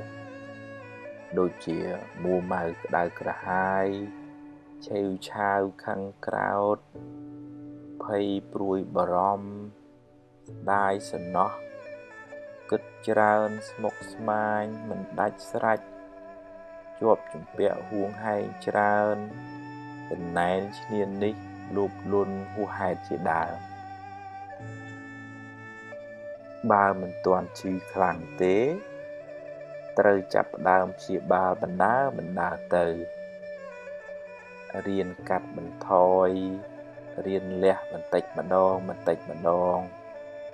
ដោយស្មារតីដាស់តឿនខ្លួនឯងរឿយគ្មានព្រះអង្គព្រះអិនណាមកជួយយើងបានទេតែបើធ្ងន់ធ្ងរហើយត្រូវមានពេលសម្រាកពីការងារខ្លះដើម្បីលំហែកាយលំហែចិត្តឲ្យបានស្រួលគេងឲ្យបានគ្រប់គ្រាន់នៅក្បែរមនុស្សល្អស្ដាប់រឿងល្អមើលសៀវភៅអប់រំចិត្តជួបជាមួយគ្រូពេទ្យចិត្តសាស្ត្រពិសាថ្នាំតាមវិជ្ជបញ្ជាស្ដាប់ឱវាទពីព្រះសង្ឃហើយរៀនបន្ធូរបន្ថយភាពតានតឹងរៀនព្រមតាមរឿងដែលកើតឡើងរៀនសម្រួលអារម្មណ៍អ្វីមិនចេះតែបានដូចចិត្តគ្រប់រឿងទេរៀនភ្លេចរឿងដែលហួសទៅហើយ រៀនញញឹមរស់រាយរៀនផ្ដល់សេចក្តីស្រឡាញ់ឲ្យខ្លួនឯងនិងអ្នកដទៃជុំវិញខ្លួនរៀនលើកលែងទោសរៀនធ្វើចិត្តឲ្យស្ងប់ឲ្យនឹងនររៀនធ្វើសមាធិជាយាមតាមដានចិត្តអ្នកជានិច្ចកាលបើវាវិលវល់ស្មុគស្មាញក៏ឲ្យវាស្មុគទៅចុះតែយើងមានតួនាទីមួយគឺមើលវាតាមដានវាហើយទាញវាត្រឡប់មកវិញទាញវាបានញយកុំបណ្ដោយឲ្យចិត្តជិះជាន់អ្នកឡើយអ្នកត្រូវរៀនធ្វើជាម្ចាស់ចិត្តវិញឈឺយូរហើយដាក់ថ្នាំមួយគ្រាប់មិនជាទេត្រូវព្យាយាមដោយការជឿជាក់ក្នុងចិត្តថាយើងអាចព្យាបាលចិត្តយើងបានការងារសំខាន់ជាងគេក្នុងជីវិតយើងម្នាក់គឺការរក្សាចិត្តឲ្យបានល្អបើមិនដូច្នោះទេអ្នកនឹងរស់រងទុក្ខដល់ថ្ងៃស្លាប់មិនខាន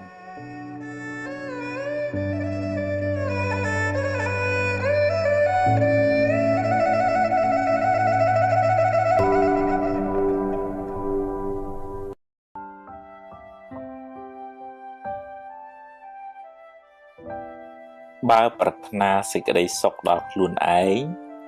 សូមកុំផ្ដល់សេចក្តីក្តៅក្រហាយដល់អ្នកដទៃព្រោះកម្មនឹងរត់មករកម្ចាស់វិញមិនខាន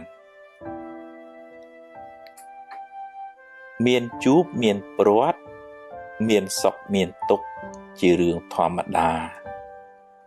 រៀនទទួលយកទាំងពីរទៅដល់ណាក៏ជួបដែរ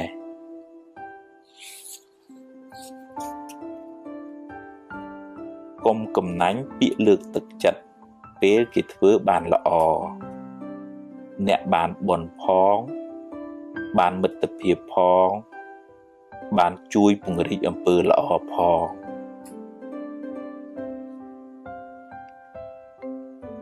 ខឹងហើយគុំគួនចងពៀគ្នានាំឲ្យកើតទុក្ខក្តៅក្រហាយវែងឆ្ងាយ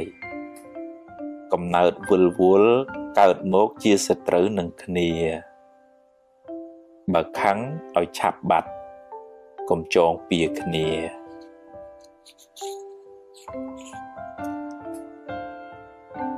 បំណងប្រាថ្នាមិនចេះតែបានសម្រេចគ្រប់ពេលទេហេតុមិនគ្រប់មិនបានសម្រេចឡើយរៀនទទួលស្គាល់ការពិតទើបមិនសូវមានទុក្ខកុំមានអ្នកពេកកុំពូកែតែឯងពេកកុំចេះគ្រប់រឿងពេកកុំអួតពេកស្ងាត់ខ្លះស្ដាប់គេខ្លះក៏ល្អដែរ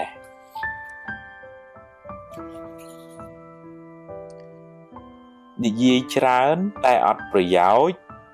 យូរទៅអស់តម្លៃខ្លួនឯងពាក្យពិតពាក្យមានប្រយោជន៍មើលកាលសិនសឹមនិយាយ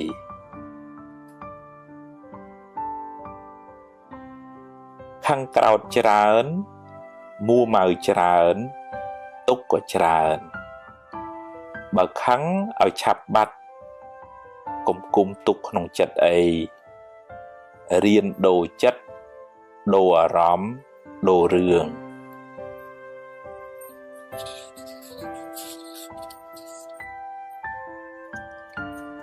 សាងល្អឲ្យហើយកុំចាំថ្ងៃស្អែកជីវិតមិនទៀងទេខំសាងបុណ្យបានជាទ្រព្យជាប់តាមខ្លួនទម្លាប់និយាយដោយចិត្តមេត្តាដោយពាក្យពីរោះពិសាហើយមើលពេលផងអ្នកបានបុណ្យផងបានមិត្តភាពផង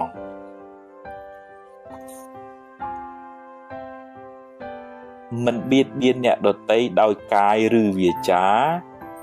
ជាមហាបុណ្យដ៏ធំធេងកើតជាតិណាមានអាយុវែងសុខភាពល្អមានគេចូលចិត្តច្រើន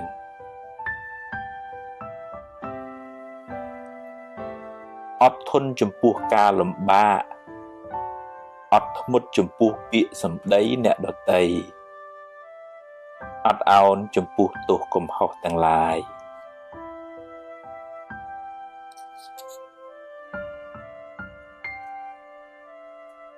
មិនតបតទាំងកំហឹងជាជ័យជំនះដ៏ធំធេងគឺឈ្នះសេចក្តីក្រោធក្នុងចិត្តអ្នកបានត្រជាក់ចិត្តហើយមិនមានពៀវេរា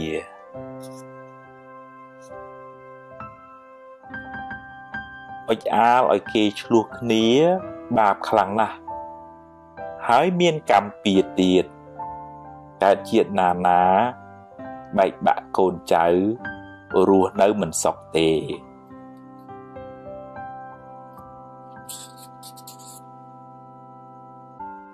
ពេលនិយាយស្ដីឲ្យចេះគិតក្រែងចិត្តគេខ្លះផង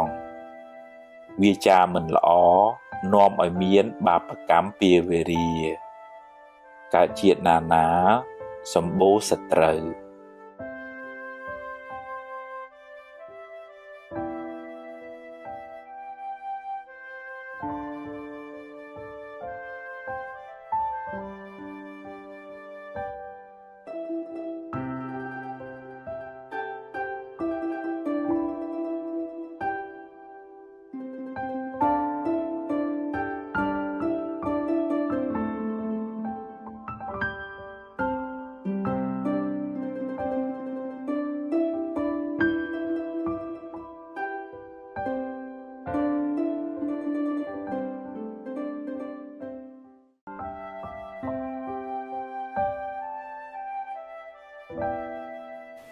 អាហារផ្លូវចិត្តភាគ2សំណាងល្អកើតពីអំពើល្អដែលអ្នកបានសាងសំណាងអាក្រក់កើតពីអំពើអាក្រក់ដែលអ្នកបានប្រព្រឹត្តកំហឹងជាកែវពង្រីកធ្វើឲ្យរឿងតូចคล้ายជារឿងធំពេលកំហឹងរសាយបាត់ទៅបញ្ហាងាយដោះស្រាយកុំតក់ក្រហល់ហួសហេតុពេករឿងកើតឡើងតាមហេតុរបស់វាមិនមែនតាមចិត្តអ្នកបង្ខំទេ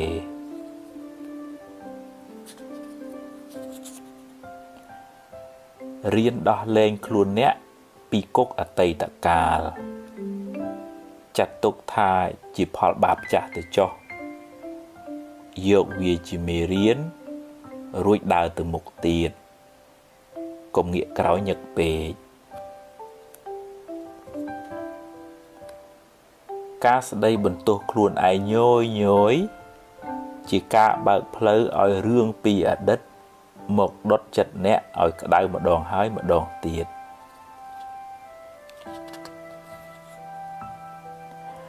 រឿងខ្លះស្ដាប់ត្រចៀកម្ខាងចេញត្រចៀកម្ខាងក៏ល្អដែរព្រោះជារឿងអត់ប្រយោជន៍គិតច្រើននាំឲ្យក្តៅក្រហាយចិត្តដរាបណានៅមានជីវិតកុំទាន់អស់សង្ឃឹមផ្ដល់ឱកាសឲ្យខ្លួនឯងម្ដងទៀតចាប់ផ្ដើមសារជាថ្មីព្យាយាមបំពេញភារកិច្ចអ្នកឲ្យអស់ពីសមត្ថភាពនៅថ្ងៃនេះរឿងថ្ងៃស្អែកចាំស្អែកចាំជួបពេលខឹងកុំអាលនិយាយចាំត្រជាក់ចិត្តសិនសឹមនិយាយក៏មិនទាន់ហួសពេលដែរសាងល្អពីក្មេងវ័យនាំលាភជ័យក្នុងជីវិតអំពើល្អជួយការពារភយន្តរាយទាំងឡាយហើយនាំអ្នកឲ្យដើរក្នុងផ្លូវត្រូវ ចង់ដឹងពីចរិតពិតរបស់មនុស្សចាំមើលពេលមានអំណាចក្នុងដៃអ្នកខ្លះបានតួនាទីហើយភ្លេចខ្លួនភ្លេចកំណើត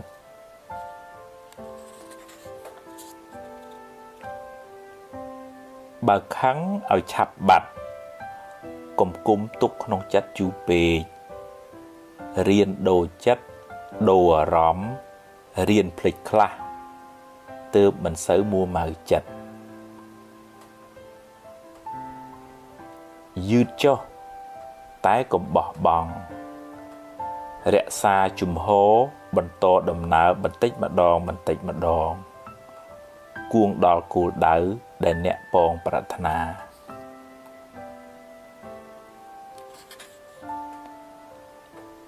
កុំមានអ្នកពេកកុំចេះគ្រប់រឿងពេករៀនស្ដាប់គេខ្លះយើងចេះនេះគេចេះនោះរៀនបើកចិត្តឲ្យទូលាយកុំទម្លាប់បង្អាប់គេហើយលើកខ្លួនឯងគេស្អប់ផងបាបផងមានពៀវេរាផងកើតជាតិណាសម្បូរសត្រូវ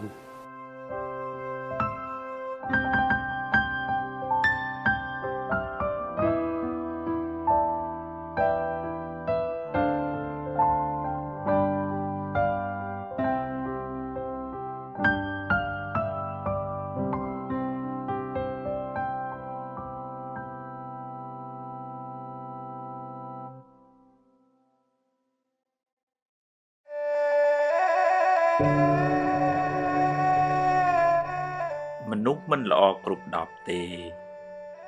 រៀនមើលចំណុចល្អគេខ្លះផងរៀនផ្ដល់តម្លៃនិងសេចក្តីថ្លៃថ្នូរដល់អ្នកដទៃទើបរស់នៅជាមួយគ្នាបានសុខគេខឹងគេក្តៅបើអ្នកខឹងគេវិញអ្នកក៏ក្តៅដែរកំហឹងជាភ្លើងតែងដុតទីអាស្រ័យរបស់វាស្លាប់ទៅយកអ្វីទៅមិនបានទេរៀនធ្វើទានខ្លះគ្រាន់បានជាពូជបុណ្យសម្រាប់ទៅកាន់បរលោកនាយ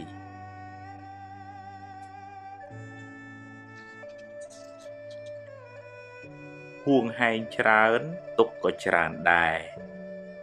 ព្យាយាមបំពេញតួនាទីអ្នកឲ្យបានល្អ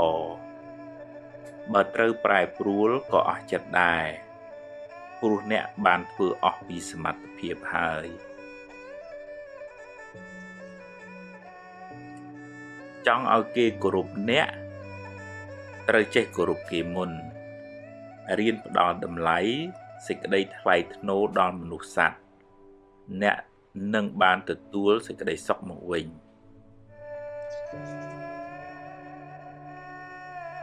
ព្យាយាមធ្វើរឿងណាដែលអ្នកអាចធ្វើបានរឿងដែលអ្នកមិនទាន់ធ្វើកើតរងចាំសិនចាំដល់ពេលអ្នកមានឱកាសមានសមត្ថភាពចិត្តបន់ចិត្តស្រស់ថ្លាចិត្តស្ងប់នាំឲ្យកាយក៏ស្រស់ចិត្តក៏ត្រជាក់ជីវិតបានសុខស្ងប់ច្រើនរស់ចិត្តស្ងប់ល្អ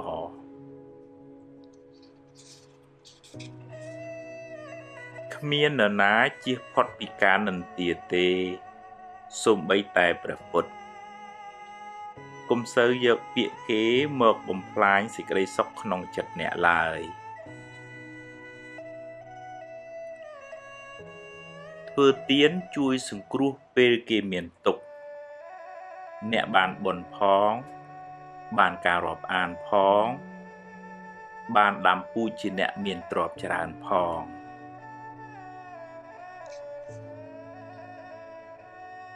មនុស្សមានសម្ពាធបុណ្យខុសគ្នាជោគវាសនាក៏ខុសគ្នាដែរប្រឹងប្រែងរកឲ្យអស់ពីសមត្ថភាពហើយត្រេកអរចំពោះអ្វីដែលអ្នករកបានបើខ្ចីគេត្រូវចេះសងវិញកុំស៊ីដាច់ បាបកម្ម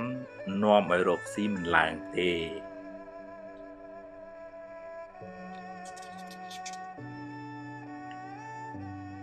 កុំយកមុខយកមាត់តែម្នាក់ឯងចែកគេខ្លះផងទើបធ្វើការជាមួយគ្នាបានយូរកុំយកពាក្យសម្ដីលាមករបស់គេមកគិតហើយដេកកើតទុកឡើយមាត់គេចិត្តគេខាត់គេមិនបានទេ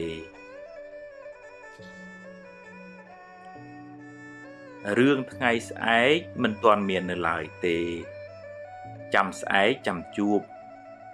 កុំព្រួយហួសហេតុពេកបើបុណ្យមាននឹងជួបរឿងល្អអតីតកាលបានកន្លងហួសទៅហើយកុំស្ដាយអីព្រោះបើស្ដាយទៅក៏កែអ្វីមិនបានដដែលយកវាជាមេរៀនហើយដើរទៅមុខកុំងាកក្រោយញឹកពេក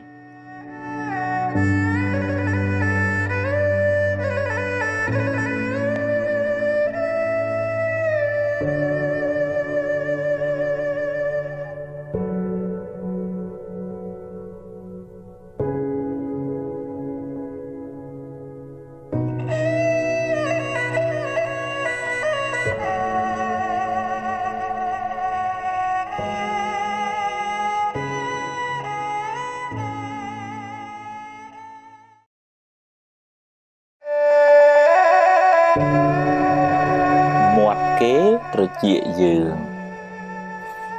គេមានសិទ្ធិនិយាយហើយអ្នកមានសិទ្ធិស្ដាប់ឬមិនស្ដាប់គ្មានអ្នកណាបង្ខំអ្នកទេអ្នកមិនអាចផ្ទុកមាត់គេបានទេតែអ្នកអាចផ្ទុកត្រចៀកអ្នកបានបើអ្នកគិតថាវាគ្មានប្រយោជន៍គ្មានតម្លៃសម្រាប់ខួរក្បាលអ្នកគិតមេរោគអាចឆ្លងចូលចិត្តអ្នកតាមទ្វារត្រចៀកបើអ្នកចេះតែយកពាក្យពេចន៍ទិសដងគេមកគិតហើយដេកក្តៅក្រហាយពេលគេនិយាយស្ដាប់ចុះតែត្រូវពិចារណាបើវានាំឲ្យចម្រើនចំណេះដឹងនិងគុណធម៌ស្ដាប់ឲ្យច្រើនចុះតែបើជាពាក្យឌឺដងចង់ឲ្យអ្នកក្តៅក្រហាយទេកុំស្ដាប់អីហើយបើជ្រុលជាស្ដាប់ទៅហើយឆាប់ភ្លេចទៅទុកខួរក្បាលអ្នកគិតរឿងណាមានប្រយោជន៍វិញយកពាក្យពេចន៍ឌឺដងគេច្រើនមកទុកក្នុងខួរក្បាលអ្នកនឹងសម្បូរមេរោគហើយមិនសូវបានសុខទេបើជាពាក្យដាស់តឿនចង់ឲ្យអ្នកបានល្អអរគុណគេទៅតែបើគេឌឺដងឲ្យអ្នកក្តៅទេកុំក្តៅតាមគេអីកុំផ្ញើសេចក្តីសុខនៅលើបបូរមាត់អ្នកដទៃឡើយ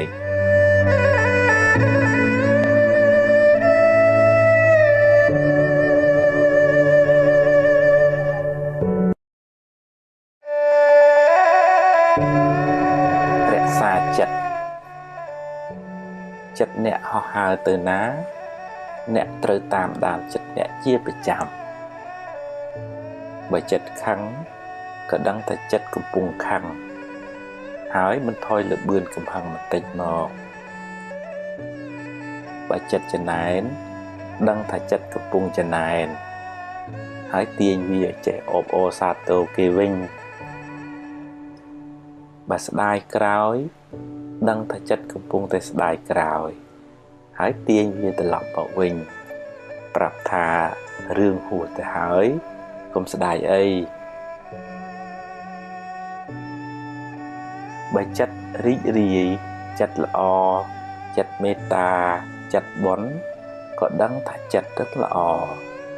ហើយព្យាយាមចម្រើនចិត្តប្រភេទនេះឲ្យបានច្រើនធ្វើជាប៉ូលីសតាមដានចិត្តអ្នកនាំឲ្យវាគិតរឿងត្រូវ រឿងល្អទើបមិនសូវស្មុគស្មាញហើយមិនសូវមានទុក្ខកុំធ្វើជាជនរងគ្រោះឲ្យចិត្តធ្វើបាបអ្នកតាមចិត្តឡើយត្រូវបង្កើនស្មារតីធ្វើជាម្ចាស់ធ្វើជាអ្នកបញ្ជាចិត្តវិញ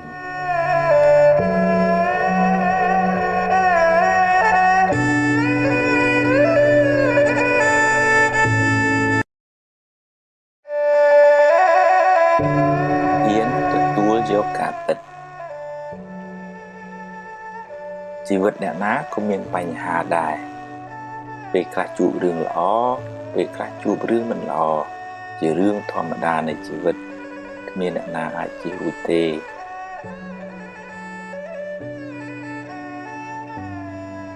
បើជួបរឿងល្អទទួលយកទៅតែកុំអួតពេកព្រោះអ្វីមិនទៀងទាត់ទេហើយបើជួបរឿងមិនល្អវិញ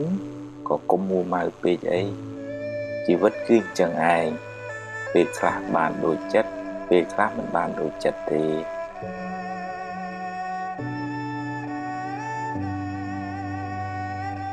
ត្រូវហ៊ានប្រឈមមុខដោះស្រាយចំពោះបញ្ហាទាំងឡាយកុំភ័យកុំតក់ស្លុតពេកអីភ័យទៅធ្វើឲ្យរឿងកាន់តែស្មុគស្មាញឡើងបើរឿងអាចដោះស្រាយបានកុំបារម្ភពេកអីដោះស្រាយទៅតែបើប្រឹងហើយនៅតែដោះមិនបានក៏គ្មានអីត្រូវកើតទុកពេកដែរព្រោះបើមួម៉ៅទៅដោះអីមិនចេញដដែលមានតែបង្កើនទុកបន្ថែមទៀតប៉ុណ្ណោះ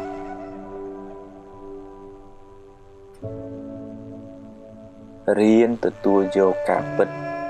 រៀនព្រមតាមសមត្ថភាពដែលអ្នកមានទើបមិនសូវកើតទុក្ខ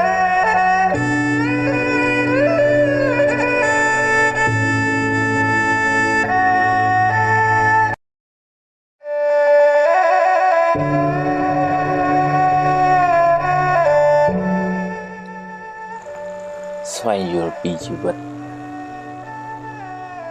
យើងម្នាក់មានឧបសគ្គច្រើនណាស់ដែលតម្រូវយើងហ៊ានប្រឈមមុខដោយស្មារតីរឹងប៉ឹងការតស៊ូព្យាយាមក្តីសង្ឃឹមនិងភាពអំណត់អត់ធន់វិថីជីវិតមិនរៀបស្មើរហូតទេមានឡើងមានចុះមានទាបមានខ្ពស់មានសុខមានទុក្ខមានជួបមានព្រាត់មានខាតមានចំណេញជារឿងធម្មតាដូច្នេះត្រូវបង្កើនស្មារតីចម្រើនប្រាជ្ញាប្រាប់ខ្លួនឯងឲ្យហ៊ានទទួលយកការពិតទាំងឡាយទាំងល្អទាំងមិនល្អដែលកើតឡើងក្នុងជីវិតនេះពេលជួបរឿងល្អហ៊ានទទួលយកទៅតែកុំជួបពេកពេលជួបរឿងមិនល្អក៏ត្រូវតែហ៊ានទទួលហើយព្យាយាមដោះស្រាយឲ្យអស់ពីលទ្ធភាពទៅដោះបានប៉ុណ្ណាយកប៉ុណ្ណឹងទៅកុំកើតទុក្ខពេកអីគ្មានអ្នកណាមានសមត្ថភាពដោះបានគ្រប់បញ្ហាទេហើយកុំសូវប្រៀបធៀបជីវិតអ្នកទៅនឹងជីវិតគេអីខ្សែជីវិតម្នាក់មិនដូចគ្នាទេគេជួបរឿងគេយើងជួបរឿងយើងតែអ្នកអាចរៀនសូត្រពីគេបានខ្លះជីវិតនេះតែមានបញ្ហាហើយបញ្ហាបានបង្រៀនអ្នកឲ្យរឹងមាំជាងមុនរៀនញញឹមដាក់បញ្ហាកុំយំដាក់បញ្ហាទើបជីវិតមិនសូវមានទុក្ខ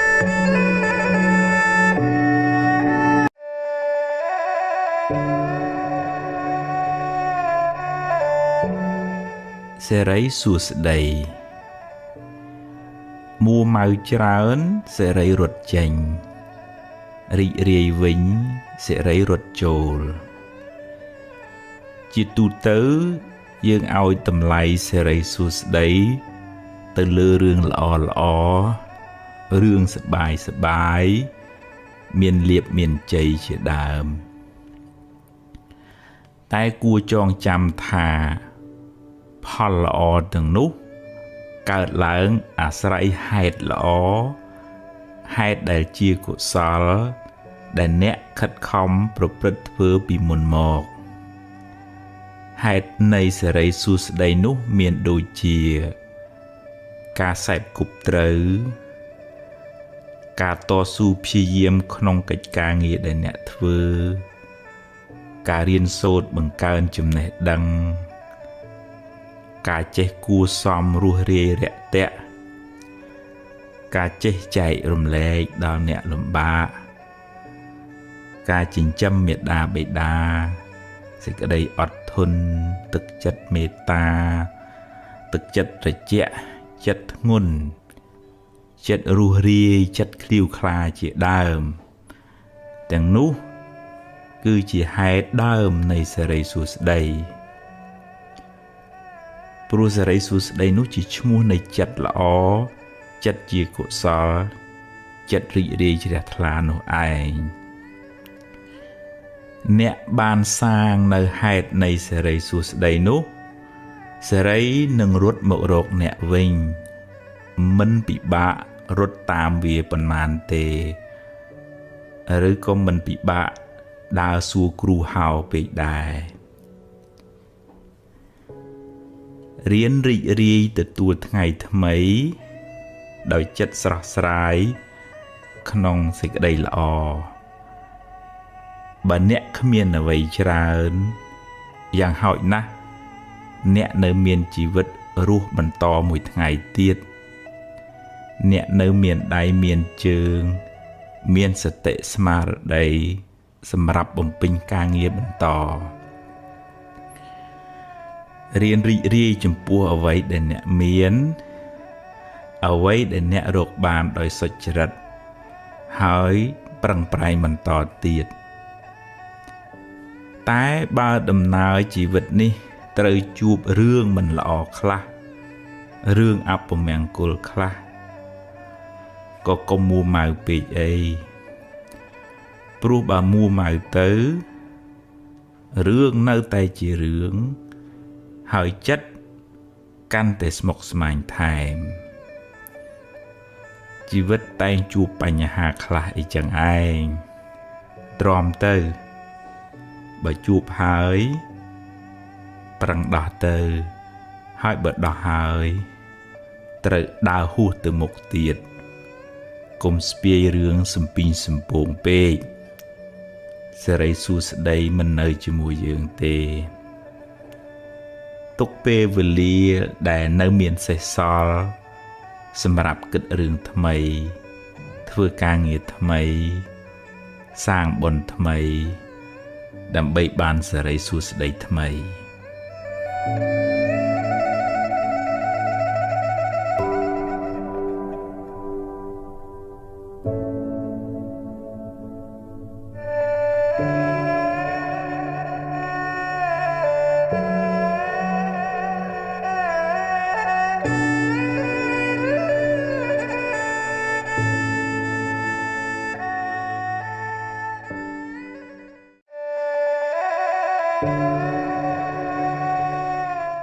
មេរៀនអាចថាមានពេលខ្លះអ្នកគិតមិនបានគ្រប់ជ្រុងជ្រោយហើយក៏និយាយជ្រុលជ្រោះឬសម្រេចចិត្តខុសដែលនាំឲ្យខូចខាតប្រយោជន៍ឬបាត់បង់ទ្រព្យធនជាដើមសូមកុំស្ដីបន្ទោសខ្លួនឯងច្រើនពេកអីដំណើរជីវិតតែងមានខុសខ្លះអីចឹងឯងគ្មានអ្នកណាម្នាក់បានល្អ 100% ទេអាយុនៅក្មេងចិត្តគំនិតក៏នៅក្មេងខ្ចីធ្វើឲ្យអ្នកឆាប់ឆេវឆាវហើយគិតខ្លីវាជាដំណើរធម្មតានៃការវិវត្តផ្នែកខួរក្បាលនិងចិត្តគំនិតបើខុសឆ្គងសូមការអនុគ្រោះលើកលែងពីគេទៅកុំខ្មាស់អៀនអីរួចហើយងើបឡើងបន្តដំណើរទៅមុខទៀតផ្ដល់ឱកាសឲ្យខ្លួនឯងជាលើកទី2ក្មេងធ្លាប់ដួលរាប់សិបដង ទម្រាំចេះដើរចាត់ទុកកំហុសខុសឆ្គងនិងបរាជ័យទាំងនោះថាជាមេរៀន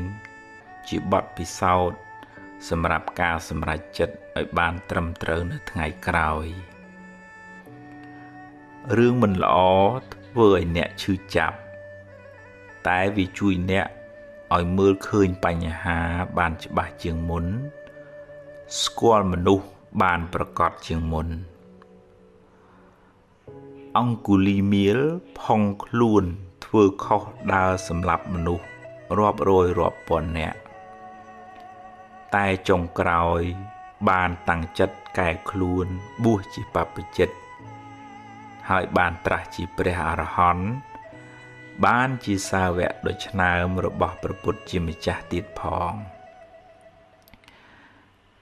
អ្នកបានធ្វើកំហុសពីមុនមកហើយចេះកែប្រែខ្លួនព្រះពុទ្ធជាម្ចាស់ទ្រង់សរសើរថាជាបណ្ឌិតជីវិតបានភ្លឺត្រចះត្រចង់ឧបមាដូចជាព្រះច័ន្ទបានចេញផុតពីពពកដូច្នោះឯង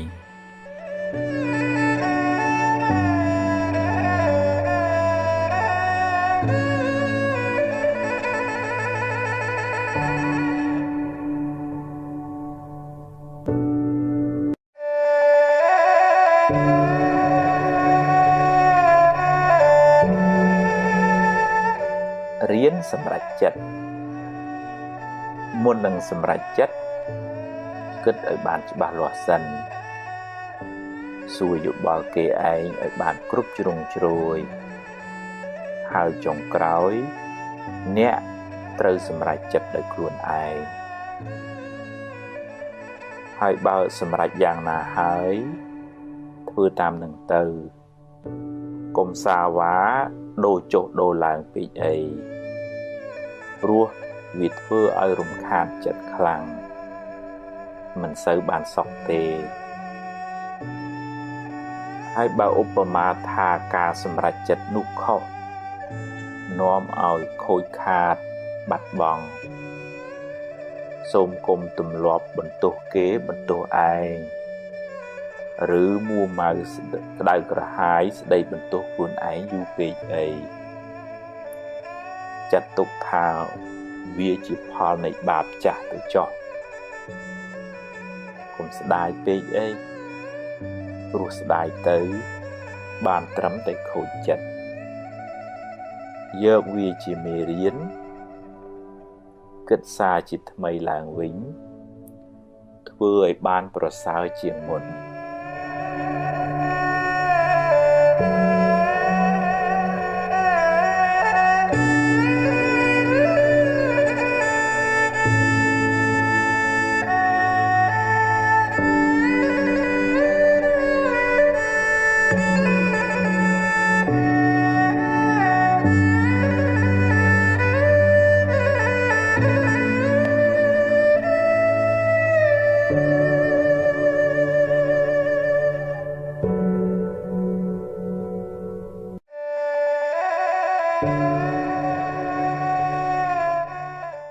ហួសហើយអតីតកាលល្អក្តីមិនល្អក្តីបានកន្លងហួសទៅហើយទោះបីអ្នកស្ដាយប៉ុណ្ណាក៏ទាញមកវិញមិនបានដែរអនុញ្ញាតឲ្យវាប្រែប្រួលតាមដំណើរនៃធម្មជាតិរបស់វារឿងល្អជាផលនៃកម្មល្អដែលអ្នកបានសាងរឿងមិនល្អជាផលនៃអកុសលកម្មដែលអ្នកបានប្រព្រឹត្តពីមុនមកជីវិតរបស់មនុស្សម្នាក់ប្រព្រឹត្តទៅតាមកម្លាំងកម្មដែលខ្លួនបានធ្វើពីអតីតផងកម្មក្នុងពេលបច្ចុប្បន្នផងអ្នកមិនអាចរត់គេចពីផលនៃកម្មបានឡើយរឿងខ្លះកើតឡើងហួសពីការស្មានរបស់អ្នកហើយអ្នកគ្មានសមត្ថភាពទៅបង្គាប់បញ្ជារឿងខាងក្រៅបានទាំងស្រុងទេ កម្លាំងអ្វីស្មើដោយកម្លាំងកម្មមិនមានឡើយណដ្ឋិកម្មੰសមੰពលំបើមានហេតុគ្រប់គ្រាន់រឿងនឹងកើតឡើងអ្វីមិនមែនជារឿងចៃដន្យទេបើអ្នកបានជួបរឿងមិនល្អហើយអ្នកកើតចិត្តមួម៉ៅក្តៅក្រហាយអ្នកបានបង្កើនទុក្ខនោះឲ្យមានទម្ងន់ទ្វេដងរឿងក៏អាក្រក់ចិត្តក៏មួម៉ៅទុក្ខទាំងកាយទុក្ខទាំងចិត្តណាស់ហើយចុះរឿងបានកន្លងផុតទៅហើយចាត់ទុកជាមេរៀនជាបទពិសោធន៍សម្រាប់ការសម្រេចចិត្តលើកក្រោយចាប់ផ្ដើមសារជាថ្មីគិតរឿងថ្មីនិយាយរឿងថ្មីធ្វើកិច្ចការងារថ្មីលទ្ធផលក៏បានថ្មីដែរអតីតកាលមិនមែនជាផ្ទះសម្រាប់អ្នកនៅទេវាគ្រាន់តែជាស្រមោលទេតើតែបើរឿងអតីតកាលនោះជារឿងល្អជារឿងបុណ្យកុសលអ្នកអាចចងចាំនិងរំលឹករំលើកដល់អំពើល្អនោះរឿយដើម្បីឲ្យចិត្តបានរីករាយម្ដងទៀតបានបុណ្យម្ដងទៀត